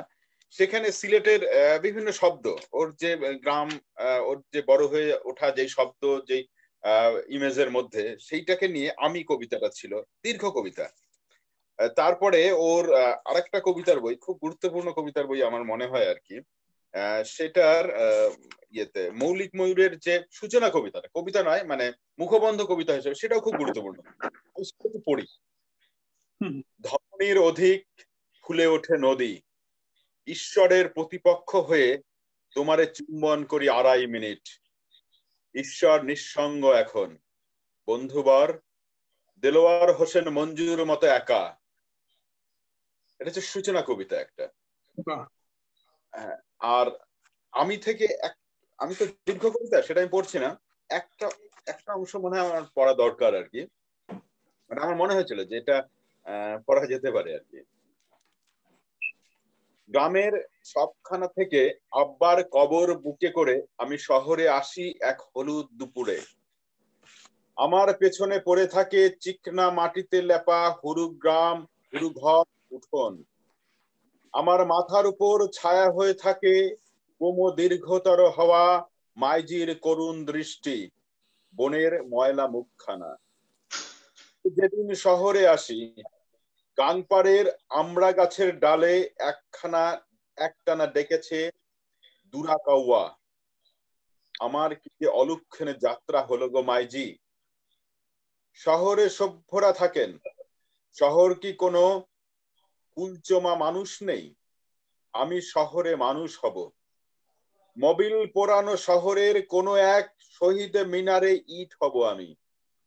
আমাকে দিয়ে কি গড়া হবে সভ্যতার মার ইল, আমি দূরে যাব।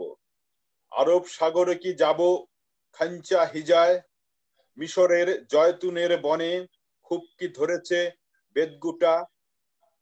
আমি যেহেতু আগুন ও জলের নির্মাণ, আমি ছুঁয়ে দেখব মানুষের উশ্বাস, গাছ ও রমণীর বাকল। আমার যাত্রাপথে ডেকেছিল অলক্ষী দুপুর, আডুয়া ঘোড়ায় চড়ে আমিও কি হারিয়ে যাব নগর জংলায়। ধন্যবাদ। অসংখ্য ধন্যবাদ এই হচ্ছে গৌতম মৌলিক রায়। মৌলিক ময়ূর। মানে বাহ, মৌলিক ময়ূর আমার কাছেও খুব প্রিয় একটা গ্রন্থ। ছোট ছোট কবিতাগুলো, কিন্তু তার মধ্যে এক ধরনের একটা সুরিয়েলিস্টিক এবং আমি বলে সুফিতন্ত্রের সুফিবাদী কিছু চিন্তা ভাবনা আছে। মৃত্যু নিয়ে অনেক কথা আছে সেটার মধ্যে, এবং তার যে এই যে এগেইন সিলেটি কিছু ভাষা, সেগুলোর মধ্যে থেকে মানে দেলোয়ার হোসেন মঞ্জুকে যদি কোনো ফিল্ম মেকারের সাথে তুলনা করতো, তাকে তুলনা করতো কুব্রিকের সাথে। সে এই সত্যজিৎ এবং মৃণাল সেনের ধারের কাছে না। মানে আমি এটা বুঝতে পারছি কিনা জানি না, যে সে অন্য ধারা। কিন্তু একই সাথে তার মধ্যে আবার খুব মায়াবী কিছু কথাবার্তাও আছে, আবার খুব প্রচন্ড রকমের সুরিয়েলিস্টিক পরাবাস্তব কিছু চিন্তা ভাবনাও আছে। এই যে একটা মিশ্রণ। আর একটা জিনিস খুব ইম্পর্টেন্ট, যে এটা আগামীতে যদি কেউ করে, যে সে যেরকম করে বড় হয়েছে এবং তার চারিপাশের জীবন, তার সংসার, তার জীবনে প্রেমের আগমন বহির্গমন, এগুলো কিন্তু আবার কবিতার মধ্যে একটা ছাপ ফেলেছে। এবং সেটা একটা বিস্তর স্টাডির প্রয়োজন, যে একটা কবির পারিপার্শ্বিক জীবন কিভাবে তার কবিতার মধ্যেও এসেছে। এবং ইট ইজ ট্রু, কাসের ভাই আপনি নিজে জানেন যে দেলোয়ার হোসেন মঞ্জু ছিল এমন একটা মানুষ, সে মানে আমাদের মুজিবুরম নেই, কোনো আলোচনাতেই উনি থাকেন না, কিন্তু মুজিবুরম কিন্তু দেলোয়ার হোসেন মঞ্জুর সাথে অসম্ভব রকমের সময় কাটিয়েছেন একসাথে। এত মুজিবুরম আরো ভালো করে জানার কথা দেলোয়ার হোসেন মঞ্জুকে। আমরা বলতাম দেলোয়ার হোসেন মঞ্জু সম্পর্কে, যদি উনাকে মুজিবুরম বলতেন, উনাকে যদি একবার সৌদি আরবে পাঠানো যায়, তো পরে উনি এসে একজন বড় মৌলানা হয়ে যাবে। মানে দেলোয়ার হোসেন মঞ্জুর মধ্যে ছিলেন একটা স্পঞ্জের মতো, উনি খুব গ্রহণ করতে পারতেন। হ্যাঁ, এবং কায়সার ভাই আপনি নিজেও জানেন যে উনি যদি কোনো কিছু এটা পড়ে, নেক্সট 15 days ওইটা নিয়েই উনি আলোচনা করে।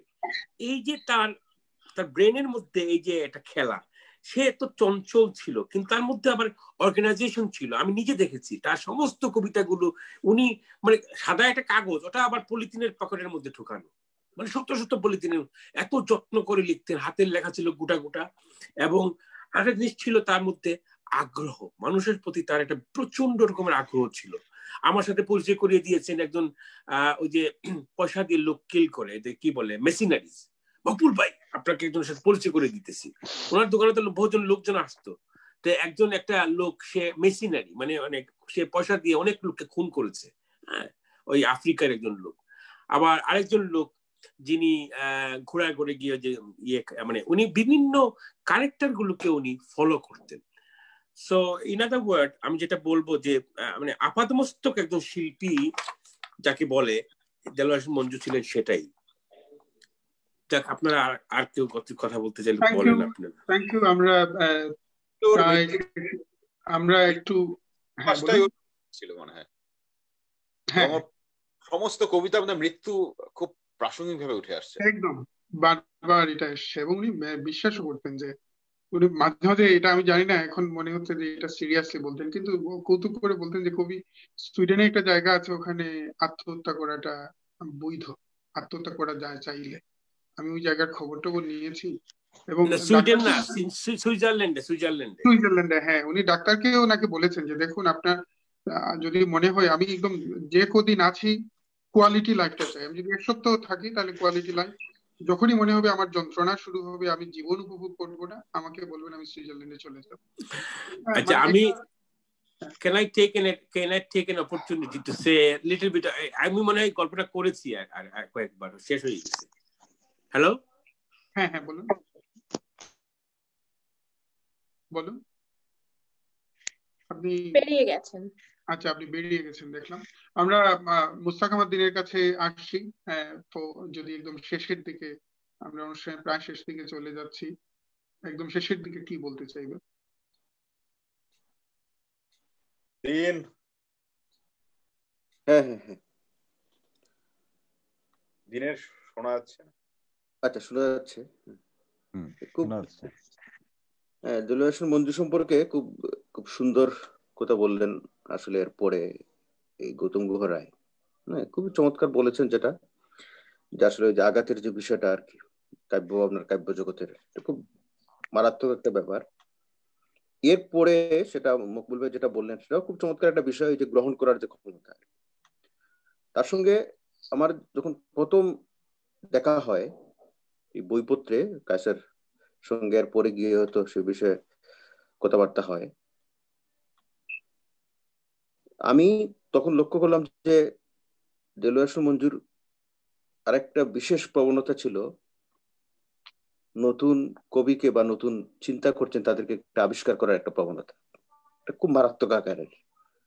মানে তখন কথা বলতে বলতে অনেকের উনি বারবার এই যে শফি সরকারের কথা বলছেন, এই সমস্ত নানান ধরনের যার কার কবিতা কোথায় ভালো লেগেছে নানান বিষয় আসে।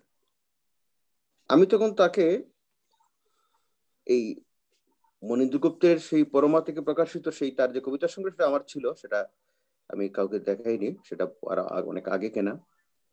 তখন সবেমাত্র দেশ থেকে মনীন্দ্র গুপ্তের শ্রেষ্ঠ কবিতা বেরিয়েছে আর কি। এবং নিশ্চয়ই গৌতম গুহ রায়ের মনে আছে, কায়সারকে আমি পরে শেয়ার করি যে বিষয়টা, ভূমিকায় ছিল যে আমি চাই এই মানুষ কমুক, গাছ বাড়ুক, মানে এইরকম আর কি। অর্থাৎ প্রকৃতির স্বাভাবিক করতে আমরা যেভাবে যেটা চিন্তা করি, সে অর্থে গণবিরোধী একটা, মানে স্বাভাবিকভাবে চিন্তা করলে যেটা একটা ভূমিকা। মানে চমকে গেলেন মঞ্জু এরপরে, সেটার সঙ্গে সঙ্গে সম্ভবত আমি তাকে এটা ওইখানে বসেই উপহার দিই। যাওয়ার পরে আমি লক্ষ্য করেছি যে লন্ডন থেকে অনেকেই অনেক সময় এই ভূমিকার কথাবার্তা বিভিন্ন জন আমার সঙ্গে বারবার গল্প করছে। আমি বুঝলাম যে যেটা মকবুল একটু আগে যেটা বললেন, যে মনীন্দ্র গুপ্ত তাকে এমন ভাবে আকৃষ্ট করেছে এবং প্রভাবিত করেছে।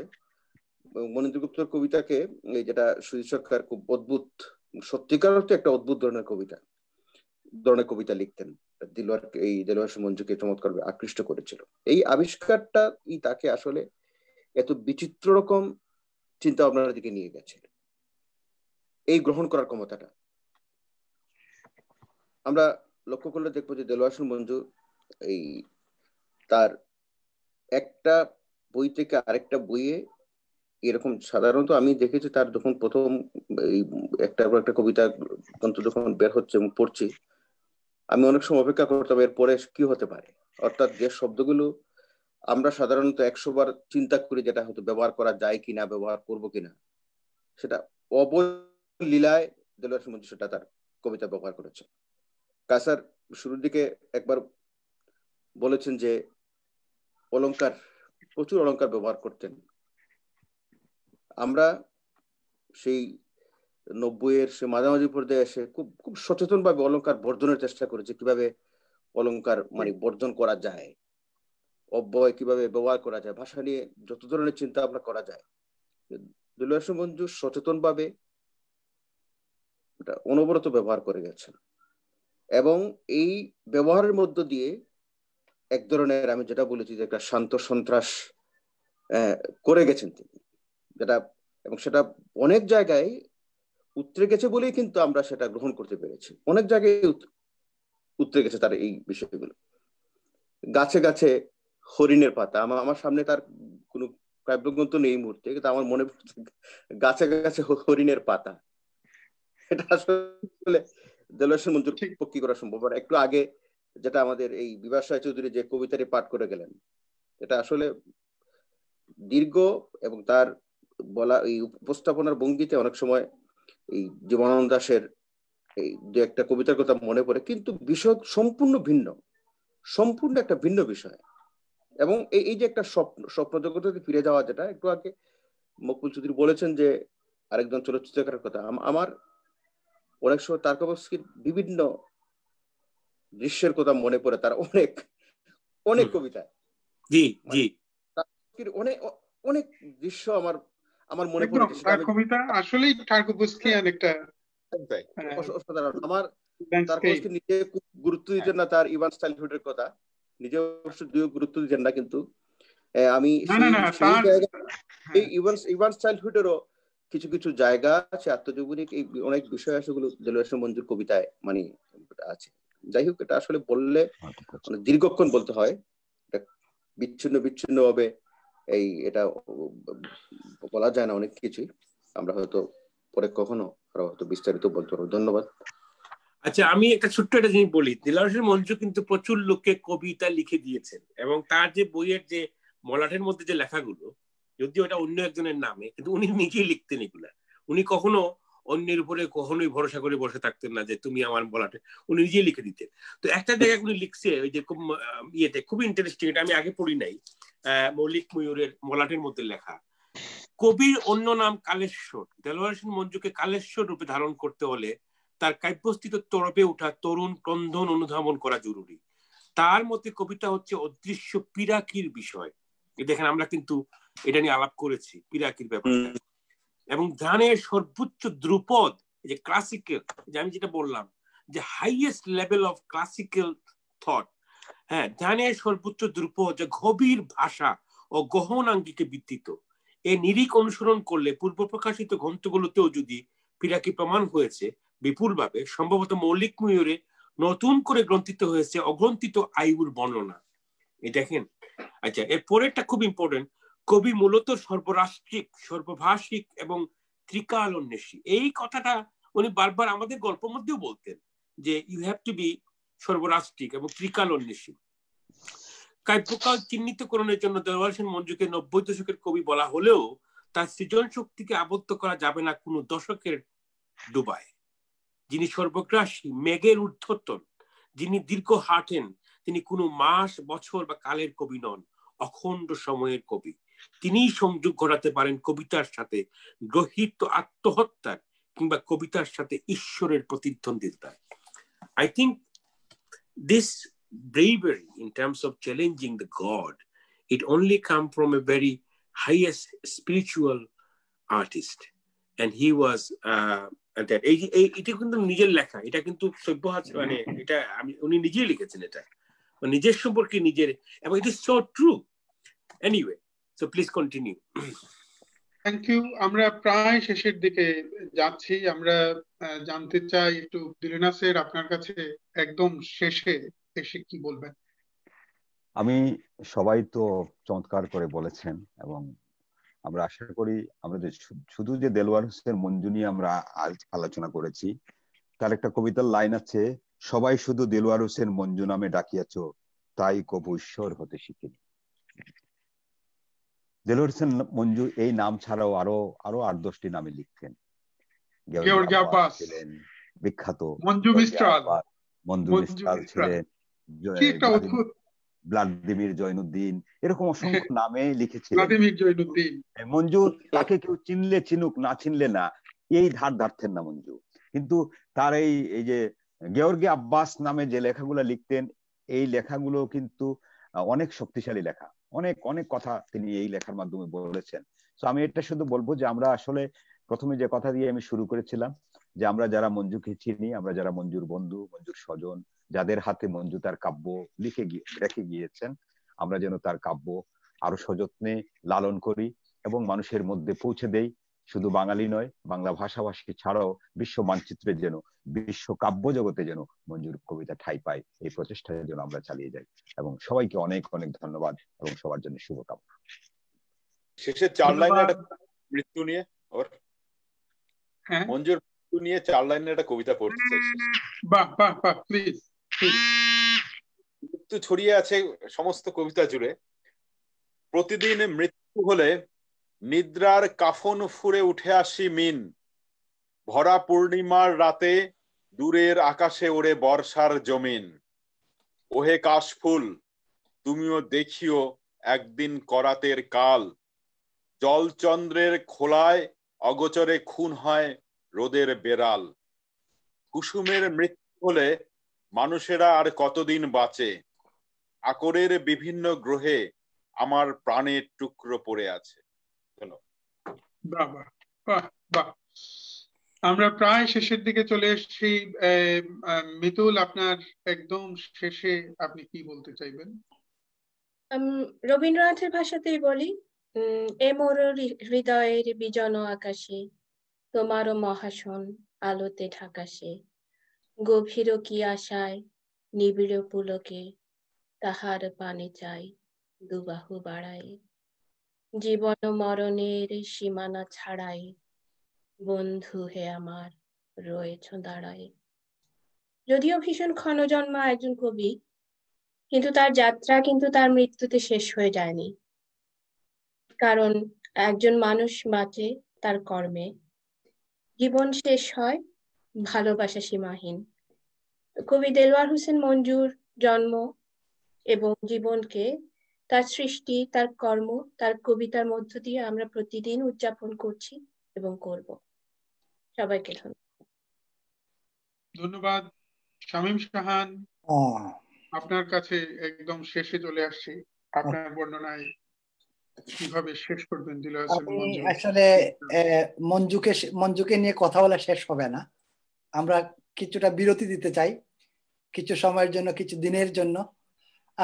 আমি অনেকের কবিদের সবার, আজকের প্যানেল মেম্বারদের সবার কাছে, বন্ধুদের কাছ থেকে যে সব মন্তব্য এসেছে, চমৎকার চমৎকার কিছু বিষয় এসে গেছে, যেটা নিয়ে কথা বলতে গেলে অনেক সময়ের দরকার। কিন্তু প্রথমে আমি একটা একটা করে কথা বলতে চাই। প্রথম কথা হচ্ছে, যেটা আমি যখন এদেশে আসি, আসার পরে একদিন আমি তখন সুরমাতে কাজ নেই, আসার কয়েক বছর পরে দৈনিক সুরমাতে কাজে যাই।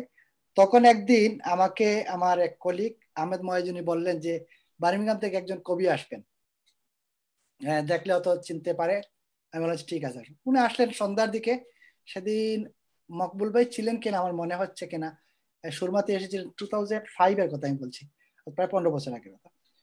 আমাকে বললেন উনি কি চিনবেন? আমি ঠিক আছে। নাম বললেন মঞ্জু মিশ্রাল। তখন আর দেলোয়ার হোসেন মঞ্জু বলেননি আমাকে।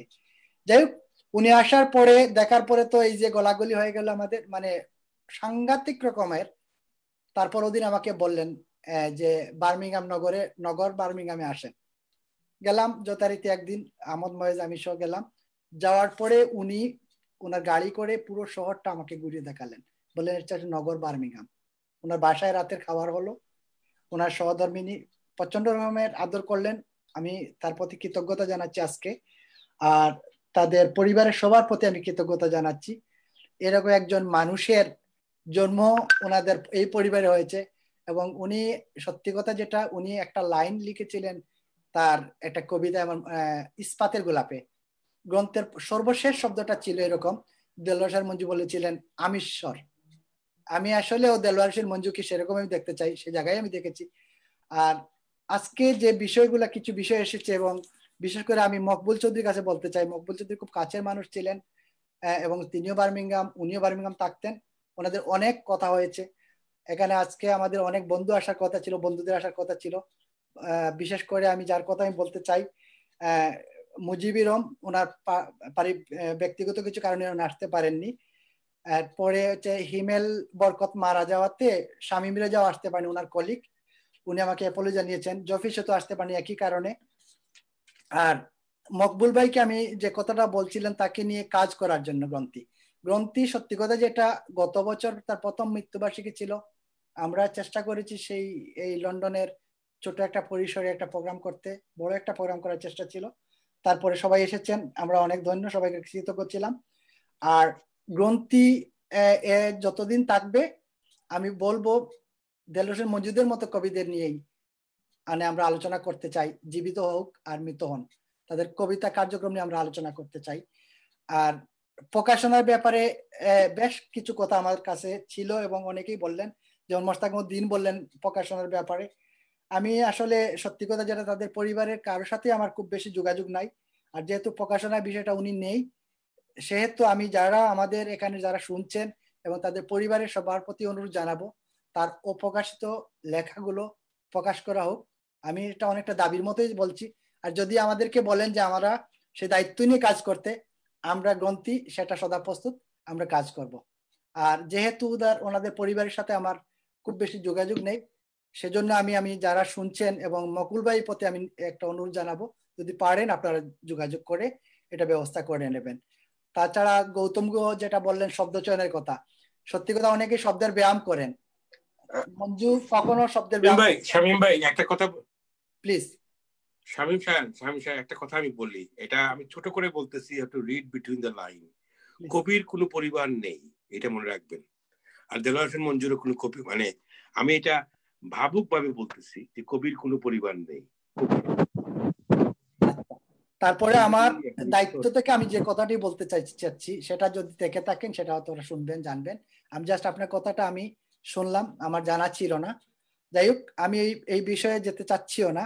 আর তার প্রকাশনার ব্যাপারে যেটা আমার একটা আজকে প্রস্তাব থাকবে, আমাদের কবি একজন কবি যখন কবিতা লিখে তখন তার থাকে, যখন প্রকাশ হয়ে যায় সেটা তার থাকে না, সেটা পাঠকের হয়ে যায় মনে করি যেটা।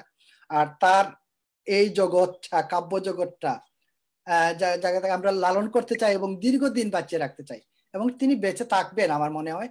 উনি যে কাজগুলা করে গেলেন, অনেক অনেক অনেক ভালো ভালো কাজ কিছু করে গেলেন, এটা মনে থাকবে। আর দিলুনসে যেটা বললেন যে বিশ্বে জানিয়ে দেওয়ার জন্য, আমি যেটা বলবো একটি মাধ্যমই হচ্ছে তার কবিতার কাব্যের আলোচনা করা, অনুবাদ করা। অনুবাদগুলো আমরা বিভিন্নভাবে করতে পারবো।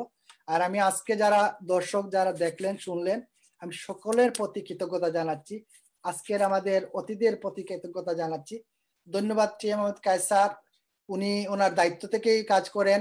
আর দেলোয়ার হোসেন মঞ্জু এবং টি এম আহমেদ কায়সার তাদের দীর্ঘ আলাপ ছিল, এবং আমার মনে হয় টি এম আহমেদ কায়সার যদি বলতে থাকেন একদিন কথা বলতে পারেন দেলোয়ার হোসেন মঞ্জুকে নিয়ে, তার বিভিন্ন দিক থেকে।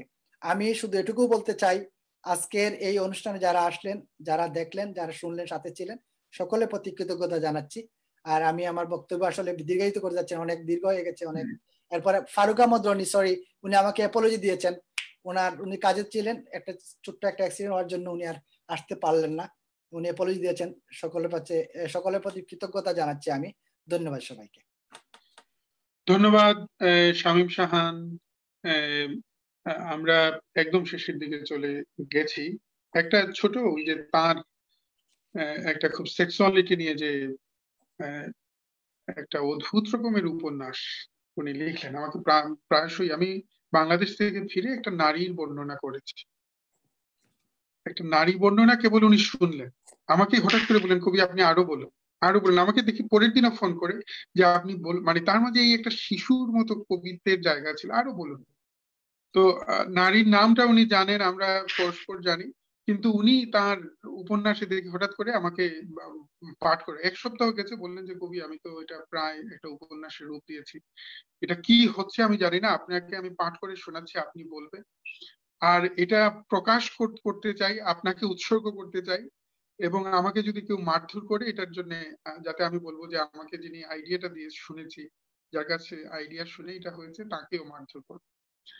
তো ইয়েটা হলো, উনি নাম রেখেছিলেন ধীমানের বউ। এই নারীর বর্ণনা আসছে, এবং ওখানে গিয়ে একটা অদ্ভুত রকমের জায়গা, যে একটা তার প্রোটাগনিস্ট যে ক্যারেক্টারটা, ওইটা একটা অশ্ব সঙ্গ। আমাদের দুজনের একটা মিল ছিল, আমরা দুজনের প্রতি অশ্বের প্রতি, একটা ঘোড়ার প্রতি একটা অনুরাগ, ছোটবেলা থেকে ঘোড়া দেখার পরেই একটা প্রণয় বাসনা তৈরি হতো, এটা আমরা দুজনেই স্বীকার করে নিয়েছি।